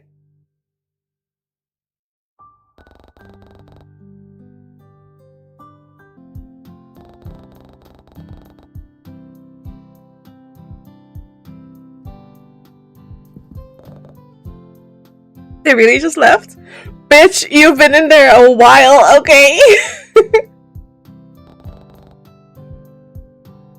I guess so, which kind of sucks, because Theo was my ride home. Oh, I can drop you off if you want. Or we could go to my place, it's not far, and we still have some time to kill. All of a sudden, the chilling thought of a potential stalker lurking about returns, and I willed the unsettling feeling in my stomach to calm down. Perhaps going home wouldn't be the best idea right now, especially if someone might still be there waiting for me. Ren's innocent offer lingers in my mind, and I find myself feeling more and more inclined to take him up on it as the second passed. I mean, I definitely would feel much better if I had someone else around in the off chance that something were to happen. Plus, Ren did offer to let me stay at his place if something went wrong, and some part of me felt almost safe in his presence. Still, I didn't want to concern him with my troubles, let alone potentially put his well-being at risk. I also didn't want anything to happen to Kiara by revealing too much to Ren, so maybe I would be best to keep quiet about my problem and accept his offer. And if I change my mind, I'm sure Ren would be kind enough to bring me home. So, with a forced smile, I peer up at Ren with a determined look and give him my answer. Sounds good to me. Oh, we're going to his apartment? The walk to the parking lot was slow and uneventful, but I didn't seem to mind. I was having fun with Ren as we playfully nudged each other along the sidewalk. And the banter we shared helped brighten my mood. Eventually, though, things started to wind down, and I found myself trying to fill the silence. So, Theo and Eleanor, huh? Somehow the conversation keeps falling back to the pair, and I just couldn't understand why. It wasn't like I was actively trying to think about them, though. Maybe I just needed to rack my brain around it for the thought to leave my mind. A sideboard glance with Ren's direction shows that he genuinely was considering my question. If the pursed lips and head tilt were anything to go by, and I couldn't help but chuckle. It sure is a weird combo now that I think about it, but, well, if it works. That's true, I suppose. It's just hard to imagine Nori with someone like Theo. Do you think it's impossible, being with someone who's not your type? I guess it depends on the person. I see. What about you, Ren? Think you could be with someone who might not be your type? No, absolutely not. His response is immediate, and it has me turning my head in my pink-haired companion's direction. I mean, you're my type. Why would I want to be with someone who isn't you? Oh, But this isn't about me, right? You asked about Eleanor and Theo. Yeah. Well, do you think they should be a couple? I choose to ignore the way Ren evades my initial question, but I won't lie. His own musing does have me pondering. Did I think my friend and coworker would be a good couple? Hypothetically, of course, I was well aware of the fact that D. Theodore Salvarado would never settle down with anyone. But still, if anyone would be able to get Theo to change his ways, I'm sure Eleanor could do it. She just has a certain charm about her that makes everyone want to be a better person. I had no doubt that even people like Theo wouldn't be immune to it. Yes, they would be a cute couple. No, they're no good for each other. I'm not really sure, to be honest. It's not my place to decide. It's not my place to decide. Like, at all.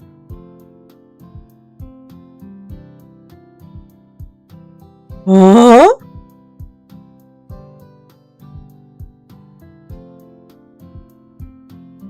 Huh? What do you mean?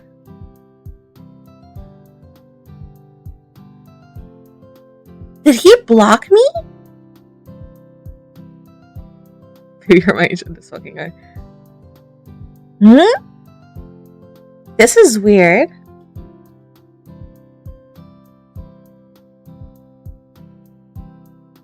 Huh? This is weird. I think it's time for some wine. And, like, my and her affections stay the same. So... why... Okay, I don't know. I'm not really sure, to be honest. Yeah, it's hard to tell with those two, isn't it? Maybe it's best if we leave it up to destiny. You know, you sound an awful like Leon. Soon enough, our conversation comes to a halt when a sleek black sports bike comes into view. So Ben brought his bike again, huh? Part of me still expected someone like him to just walk everywhere, if I was being honest. If I had known I'd be bringing you home, I would have brought my car instead. But I recently loaned it to a friend, actually. Oh, really? Yeah, he's out of town, though. I doubt he'll be getting it back anytime soon.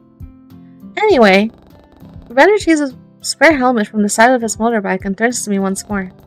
All too familiar with this routine, I let him slip the helmet on and secure it tightly. I still wasn't used to riding his bike, but it put the fear aside for the prospect of more free food and warm home. Somehow we managed to make it to Ren's apartment complex in record time. I guess he really wasn't lying when he said it wasn't that far. And unlike Theo, Ren lawfully parks his bike in a designated area before guiding me towards the elevator with a spring in his step. Stacking music plays as we slowly ascend to the upper levels, though Ren only makes it even more awkward by staring at the back of my head the entire time.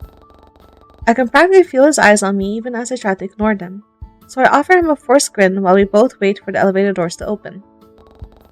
Once they do, I let out a sigh of relief. The same gaudy interior greets us, and I still find myself trying to process how Ren could afford such a lavish place. Too lost in thought, I aimlessly follow behind my pink-haired companion as he leads me towards the door, before bumping into his backside when he abruptly stops in his tracks. Concerned at his odd and sudden reaction, I glance up only to find him staring intently at the floor. Following Ren's gaze, I notice the lights coming from beneath the cracks of one of the doors. And weirdly enough, the faintest hint of black smoke seems to be emerging from there as well. Smoke? Did they burn their food or something? Confused, I look to Ren to see if he has any better ideas. Is there something wrong? Oh no, I didn't realize someone had moved in. I thought I was the only one who lived in this floor. Not a fan of sharing, are we? Not particularly. Still, I guess everything should be fine as long as I don't. Never mind. Before I can question it, Ren continues walking until we arrive at our destination. Watching him dig through his pockets for his keycard only reminds me to check my phone, but when I reach for it, I notice that my own pockets are empty. A wave of realization hits me as the panic slowly starts to creep in. Oh shoot. In my flustered state, I barely notice Ren returning to me with a curious look on his face. Ugh, I think I left my phone back at the aquarium. Are you sure? Yeah, I'm pretty sure I placed it on the shelf when Ren seems to blush at that. Hey, don't worry, I'll go back and get it. The aquarium should still be open anyway. I'm so sorry about this. Ren unlocks the door and gestures for me to go inside. Don't worry about it, Angel. Here, make yourself at home. I'll be back before you know it. Ren doesn't give me a chance to say goodbye before he's speeding off towards the direction of the elevator. Leaving me to my own devices, I awkwardly step inside his apartment and take everything in. Oh, the locked door, the locked door! Everything looks the same as the last time I was here. Down the cold marble floor and gaudy furniture scattered about the place. Although I didn't notice it last time, the mirror in his entryway looks very similar to mine. The only difference was that his was hung up correctly. Huh, cute. Well, at least now I know that mine will look like once I put the effort to fix it. But until then, it's going to stay crookedly placed on the wall and forever haunt me. Saving that mental note for later, I recall my steps towards Ren's spacious lounge and take everything in. Yep, still the same grandiose furniture, sterile smell, and... Wait a second. Oh? Looking closer, it's then that I notice a large desk pressed against one of the corners of the room, tucked and hidden away from view. It didn't look brand new, though I don't recall looking at the spot last time I was here either. The desk could have been here since the beginning for all I know. I can't help the twang of curiosity that hits me as I draw closer towards it. And with the desk now close enough to see, I can easily make out the shape of some kind of art station, as well as Ren's laptop still open to the side. Papers were scattered all over the rest of the table, and another tentative step closer brings its content into view. Were they rough drafts for a webcomic? Whoa? I had an inkling Ren would be into them, given his interest in AOG, but I had no idea he created a few of his own. One book in particular, however, piques my interest with its unique cover, though it might have just been the book lover in me. It was thick and worn out, yet it looked like it was well taken care of. I noticed some kind of smudge marks, possibly red paint, stained the front of the cover, as well as some sort of circular indent notch right in the center. Does something go inside here? The contraption is foreign to me, and whatever fits inside must have been how you unlock it, but as I turned the book in my hand, I noticed that the latch was already detached, and a few loose pages spill out onto the desk. With a panicked cry, I quickly scoop the papers back up and open the book to stuff them back inside. But as I do, something else catches my eye. Weren't these sketches from Always With You? I could easily make out the male lead's hairstyle anywhere. After all, it was similar to Ren's, or rather Haruko's, yet this one had a contrasting shade of black instead of pink. Maybe another character then? Strange, I don't remember seeing any similar black-haired character in the webcomic. Still, the likeness of the art style was insane, and Always With You was the only webcomic published by the anonymous author. Their debut into the online industry was a huge success because of it. So, fan art? It was oddly cute to think that Ren might have made his own self-insert character, but if I were any better at art, I probably would have done the same. Curiosity once again gets the better of me, or was it my hyperfixations? And I was half tempted to peek through the rest of the book to learn more. Should I? Ooh.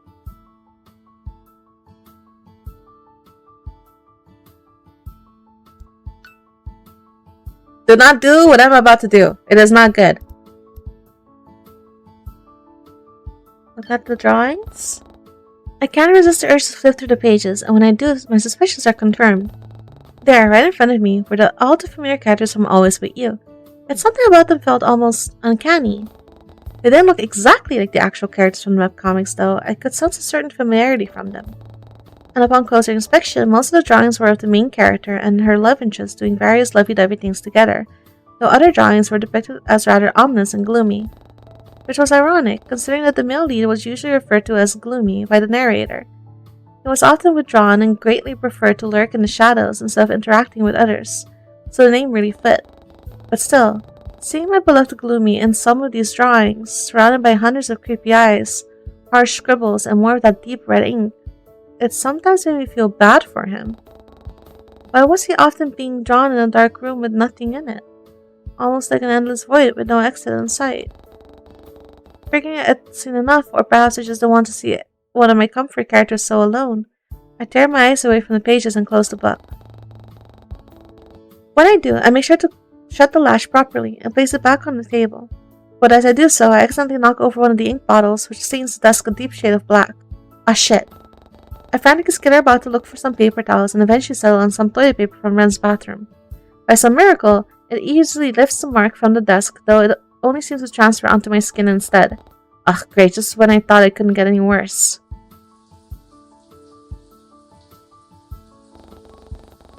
It takes a solid minute or two of scrubbing until I'm satisfied, and once I'm sure no stains are left on the table, I haphazardly throw the towel paper into the trash and wash my hands in the kitchen sink. That alone takes another 5 minutes of scrubbing and rinsing, but I somehow managed to lift all the ink from my skin and wash it down the drain. After all this, I definitely learned my lesson not to snoop ever again. With an embarrassed sigh, I plopped myself onto the couch and let out a groan. A smart part of me knew Ren wouldn't get upset over something so small, but still. I didn't want him to know that I was snooping around his things, much less trying to learn more about his personal hobbies and interests. The queasy feeling in the pit of my stomach only seems to worsen at that, and I contemplated running away from such a confronting scene and locking myself at home for the rest of my life. Forget my phone. I could always buy a new one. I'm sure I still have my spare one still lying around in the box connecting dust somewhere. Sure, the screen was cracked, but it still got the job done. Still, I couldn't help but feel like I was making a mountain out of a molehill. And there was the looming threat of potential stalker waiting for me to come home. Maybe it was best if I stayed here after all. With that thought in mind, I settled further into Ren's plush couch and anxiously await his return. I can hear the faint ticking of a clock somewhere in the endless maze of an apartment, alongside the occasional humming of a central heater he turned on before he left. So he finally figured out how it worked. Aside from that, the silence is almost deafening and I have half a mind to reach for the remote and turn on the television. Surely it wouldn't hurt. I mean, Ren did say I could make myself at home, potential snooping aside. Perhaps it was to get rid of the guilt feeling forming in my stomach, but I quickly find myself shaking my head to dismiss those thoughts and reach for the remote on the table. Flicking through the channels, I land on one in particular, and although the signal was weak, I could discern the picture of some news reporter in a blazer that looked far too flimsy to keep her warm. She's droning on about the local happenings in Coral Bay before a familiar backdrop comes on screen and captures my full attention. Oh? The entrance of the aquarium appears on the television as ambulance lights flash and sirens go off in the background. There's a somber expression on the reporter's face as she communicates with her counterpart who is currently at the location.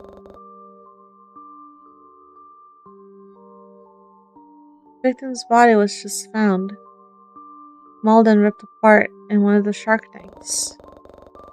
Authorities have confirmed that it is the body of Christian, heir to corporate giant tech marketing. Also believe that was self-inflicted accident. Here on the scene with us we have the mayor's chairman and mother of the victim, Carol out. The TV turns to static and I quickly reach for the remote to find another channel. Another news show pops up, this time showing grainy black and white recordings of CCTV footage taken from the aquarium. Though it's hard to make out, the footage depicts a person pacing around on the wooden decks until the upper half of their body is just out of frame. The rest of their body is still in view, though, being illuminated by their phone screen as if fiddled with it. Then all of a sudden, the person immediately drops it, almost as if it was too hot to touch, and takes a step back. They must have lost their footing or something, as they end up tumbling into the tank and submerging themselves underwater.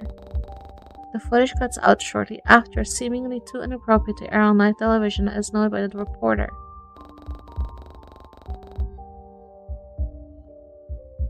I let out a breath I hadn't known I've been holding and let reality sink in. I was just at the aquarium. I looked at those sharks with everyone just hours prior. Everything felt all too surreal in this moment, and suddenly I wish I had my phone to text Eleanor and Theo to see if they saw the news. With my heartbeat still hammering loudly in my chest, I end up unconsciously turning the television off to avoid hearing about more heavy topics. Is that Theo? Seeing all of this recent talk of gore and murder on TV, it makes me feel...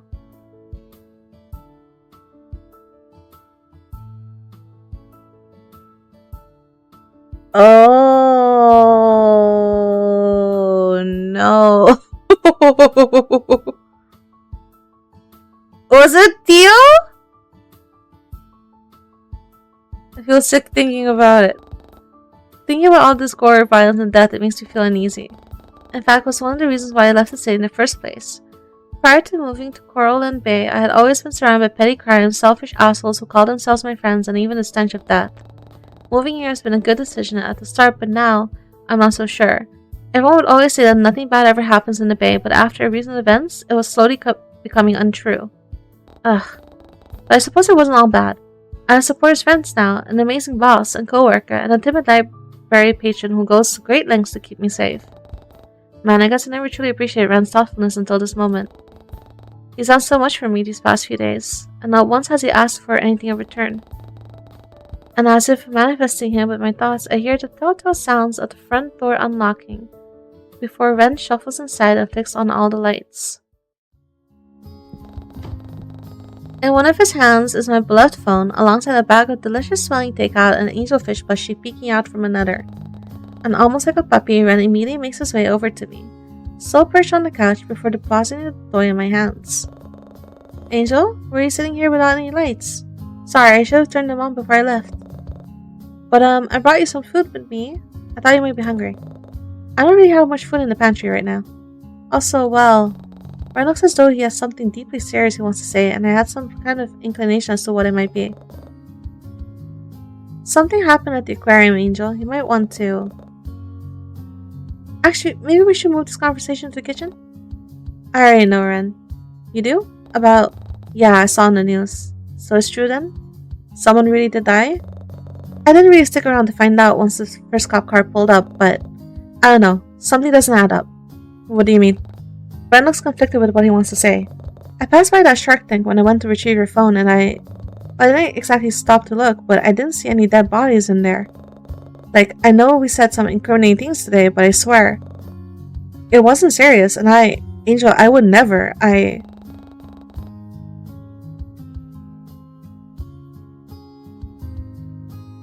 Is he lying to me?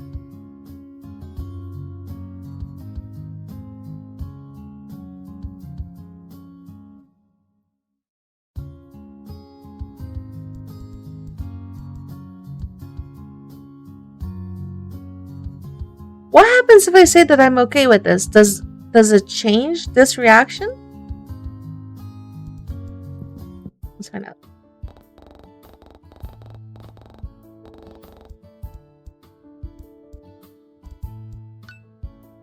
I enjoy seeing it. I guess some more part of me honestly liked hearing about all these sickening topics on the news. Though it made sense considering how I'd been all but encompassed by it while living in the city. Everywhere I went, I was surrounded by petty crime, selfish... Okay.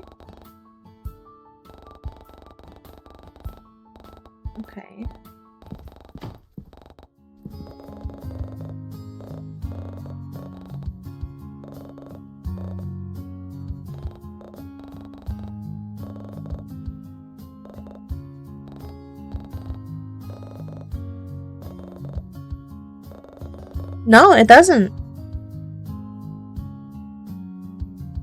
So did he not... How did that happen? Because the footage also shows he was alone when it happened, no? So what is it?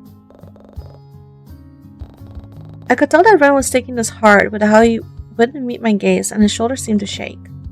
I wasn't the one who killed him. It's okay, I believe you. You do? It was like a weight was taken off his shoulders, and without thinking, I found myself stepping closer to bring Ren into a comforting hug. I know you, Ren. You never hurt a fly. And I saw what happened on TV. They fell into that tank. The reporters say it was a self-inflicted accident. Man, you really are an angel. I can feel his hands clench around my back of my shirt before he pulls away with a forlorn expression. Does he know? He knows who it is. I didn't hear the whole thing, but I know, player knows, that it's Theo.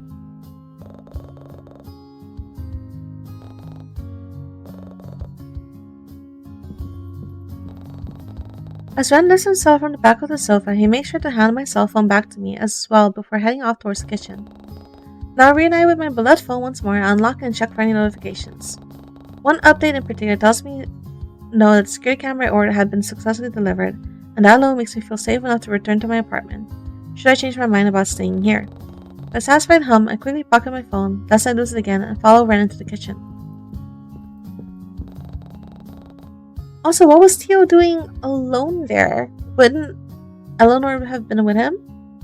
I watch as he turns on all the lights in there as well, before he places the takeout on the countertop, and stops to sniff the air. Uh-oh. What's that smell?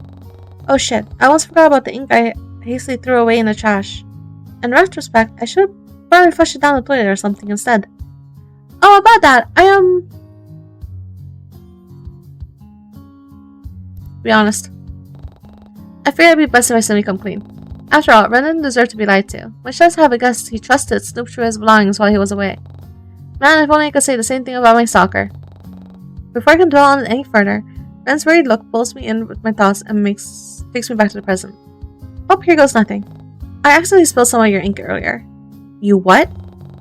The food now long forgotten, Ren rounds the corner within seconds and peers down at me with soft eyes. Are you okay? I didn't stain you, did it? Let me see. He was so concerned about me. I watch as Ren reveals more of his hand from within the sleeve of his cardigan to hold and inspect my own. His blue eyes are full of concern as I feel the rough pads of his thumbs caress my skin. Once again, I'm reminded of the ring on his finger, and I can't help but ask. That ring, it must be special to you, huh? My ring? Ren follows my gaze to his hand before awkwardly pulling away and scratching at his jaw. Yes, it's a ring I made when I was younger. I'm surprised you noticed it. The ring, it means a lot to me. I don't know what I'd do if I lost it. It's very pretty. What about the one around your neck? That's... Ren clams up the moment I meekly reach out to touch it, and he stares down at me with wide, cautious eyes. His own fingers wrap around my wrists, though he makes no effort to remove my hand from his necklace. In fact, he only seems to hold them in place as he peers at me. Feigning confidence, I run my finger across the cool metal of his ring and take in all the small details. Much like the ring on Ren's finger, the one around his neck also has a handmade feel to it. If the faint scratches and chips were anything to go by, though, the craftsmanship was no less impressive. There also seems to be some kind of inscription inside the ring, but it was difficult for me to read due to the glare coming from the kitchen light. Part of me wants to pull it closer to get a better view, though I doubt it'd be a good idea to yank Ren down by his necklace, especially considering how he was already hunched over enough as it is. Still, I couldn't stop my budding curiosity from pulling one of my fingers inside the ring to see if it fit. And almost immediately, Ren stumbles forward as his fingers gently squeeze my wrist. Do you want to try it on? What? Before Ren could speak, a loud booming sound erupts from outside the apartment and startles the both of us. Man, was it seriously about to start raining again? You're joking. With a sigh, I abruptly pull away and glance out onto the large ceiling-to-floor windows. Dark clouds were rolling in from the distance, though there weren't any telltale signs of rain yet. Though the ominous black smoke was new. I didn't know the condensation got this bad. We weren't even that high up for fog to appear. Was this some kind of sign? Still, it wouldn't do to be stuck waiting out yet another storm again, so I glanced in Red's direction and offered a sympathetic smile. Maybe I should head home before it starts raining.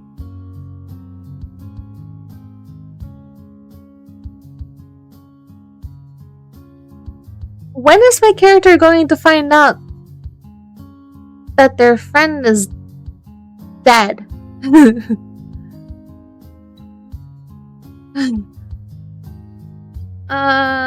So that explains this. That explains this. Where the heck is... Oh, these two are together.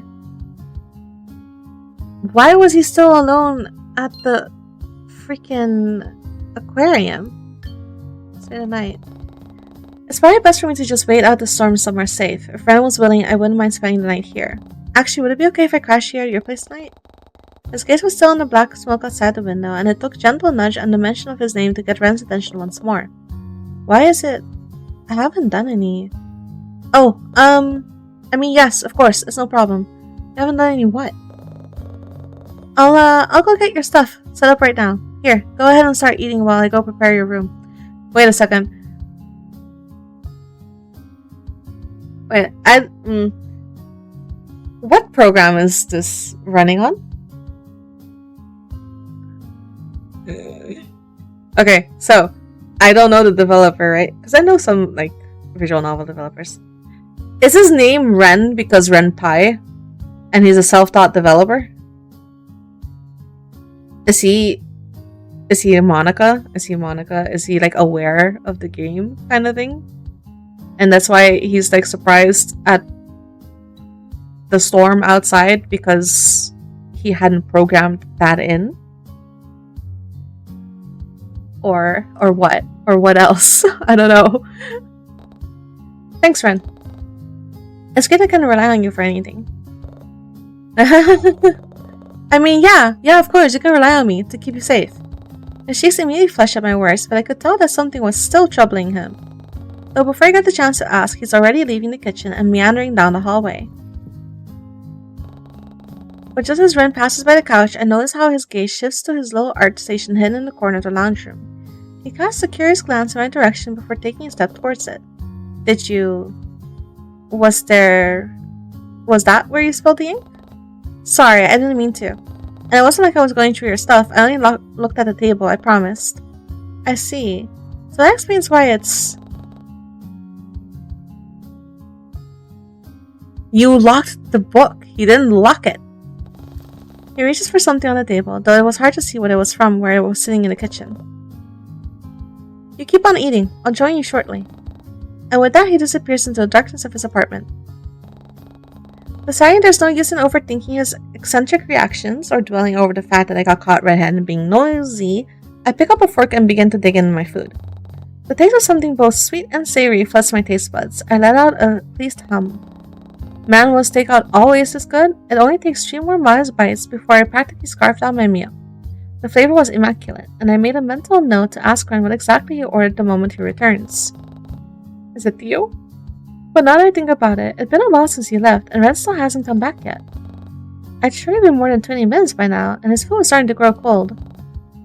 Was he really mad after all? Or maybe he needed help? Whether or not it was the guilt still ebbing and flowing inside of me, I put my foot aside and tried to locate the eccentric guy in his stupidly large apartment. But as I tiptoe down the hallway, the very same black smoke from earlier rolls out from underneath one of the doors, making my mind grow fuzzy and my legs feel like jelly. What the... Confused and slightly dazed, I lean against the wall for support and weakly call out Ren's name. What was happening to me? A lurching feeling settles within the pit of my stomach, and just before I topple over, strong, scarred arms reach out and catch me.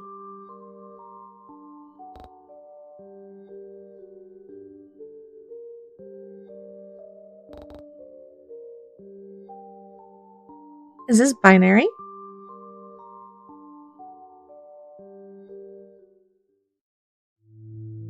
What does that say in binary?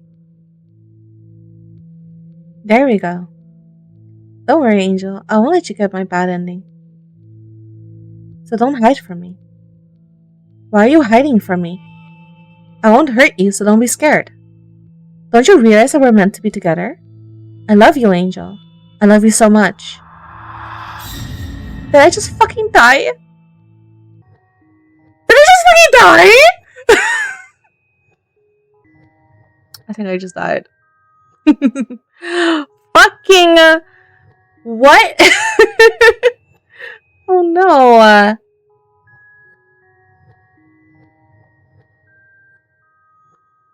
Alright. Wait.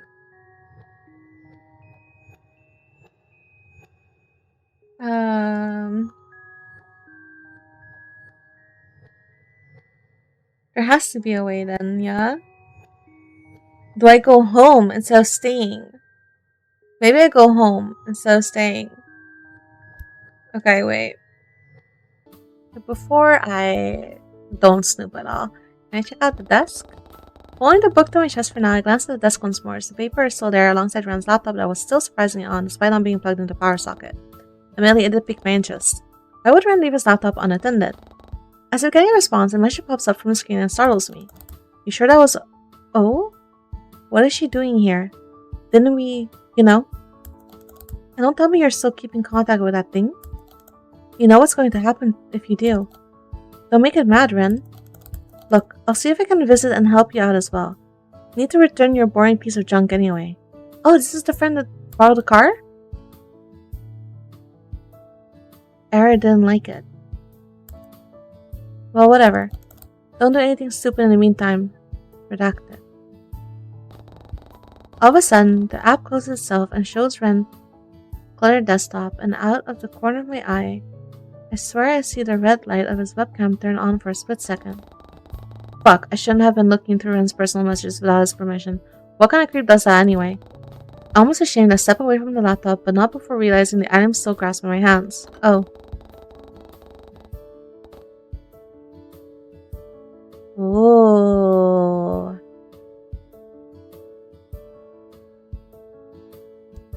Anyway, that's what that gives me. I'm safe coming. Look at the weird lock. I check out the lock one more time. Yeah, no matter how many times I turn the angle, the book looks different. I still can't figure out how the mechanism works. It didn't look like a normal key would fit in it, and I didn't see any space inserted in one in the first place. All I had was a small indent in the center in the room. Wouldn't a ring fit in there? If I had just enough space for one, and it definitely fit the circular shape, but I don't think I'd ever heard of a lock that would be open with a ring.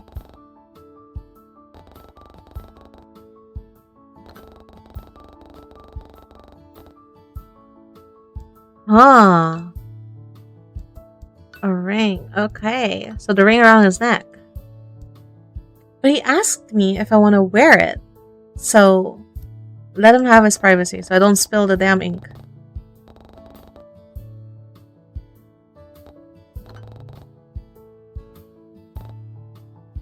Fuck it! I still dropped the goddamn ink! Okay, fine. If I'm going to drop the ink, I'm going with, check out the desk. Do I go with this? Be honest.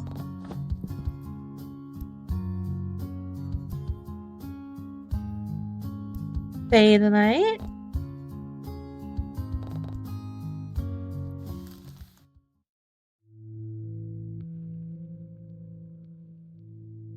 Again?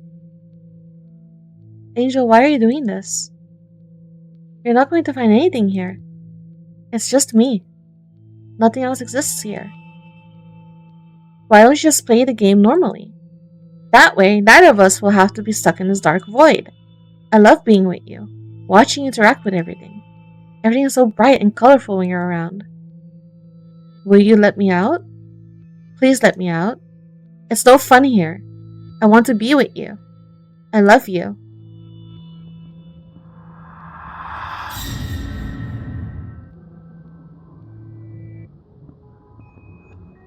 See, these are bad endings. So staying the night is a bad ending. So do I go home?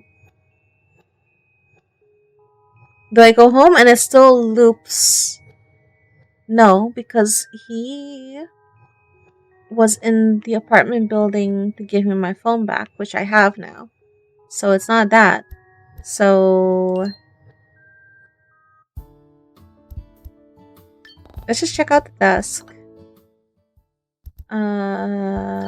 Do this. Be honest. Go home. Yeah, it's probably best for me to go home before the storm gets any worse. I still have to go back to work tomorrow anyway. Thanks for today, but I should probably start heading back now. Oh, it's really no problem. Here, why don't I put your food in another bag and drop you off? Are you sure? I don't want to be a bother. You're never a bother to me. Tapping the table, Ren pushes himself up and sets off to find something to put my takeout in. What did I do to deserve someone as kind as Ren? With a smile of my own, I get up from the stool and slowly make my way towards the engines once more, but not before throwing Ren one final compliment.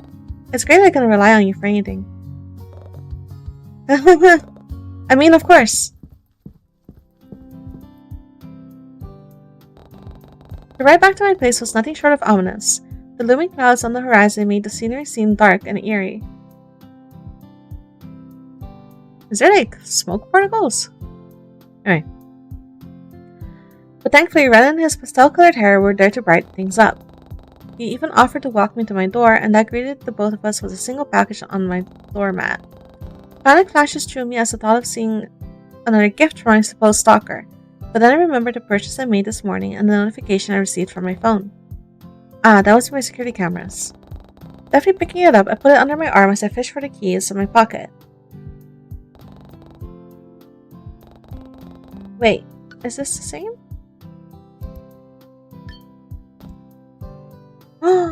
I get the not safe for work texts, and he gets to sleep over and have like a little camp trip in the living room. Aha! Okay, so that is the route, basically. That means Teal needs to die? So I can get my not safe for work text? Why? no. Eleanor's gonna be so sad, dude. What the fuck? I don't know if there's a way to make it so that he doesn't die. And I still get to have all the answers. I don't know. These are the choices I've made. So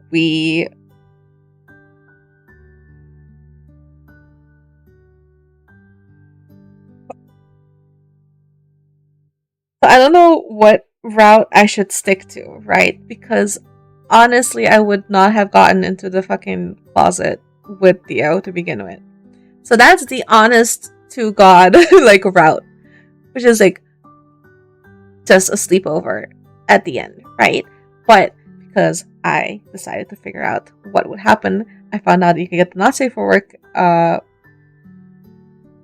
questions, which is very nice and very fun scene.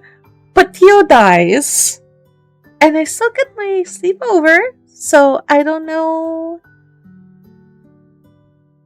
what to pick. I don't know which one's the one I should go with. I'll be honest. So far, I got all the not safe for work scenes, so maybe I should stick with the not safe for work scenes. Eleanor's gonna be so sad, though. She's gonna be so sad. What do we do? Oh no. Well, this update happened in October. This is a couple of months ago. I don't know when the next update is, but I'll be sure to play it through it, and hopefully by then I have decided what to do. I don't know what to do. Thank you for watching. The other videos are part of the playlist that this video is in, and there are other games such as A Date with Death and Killer Chat and other games that I've played that are similar. I'll play more games like this too. Oh boy. Thank you for watching. So long. Bye bye. I don't know what to do. Oh no, he died. He's such an asshole, but he didn't deserve to die.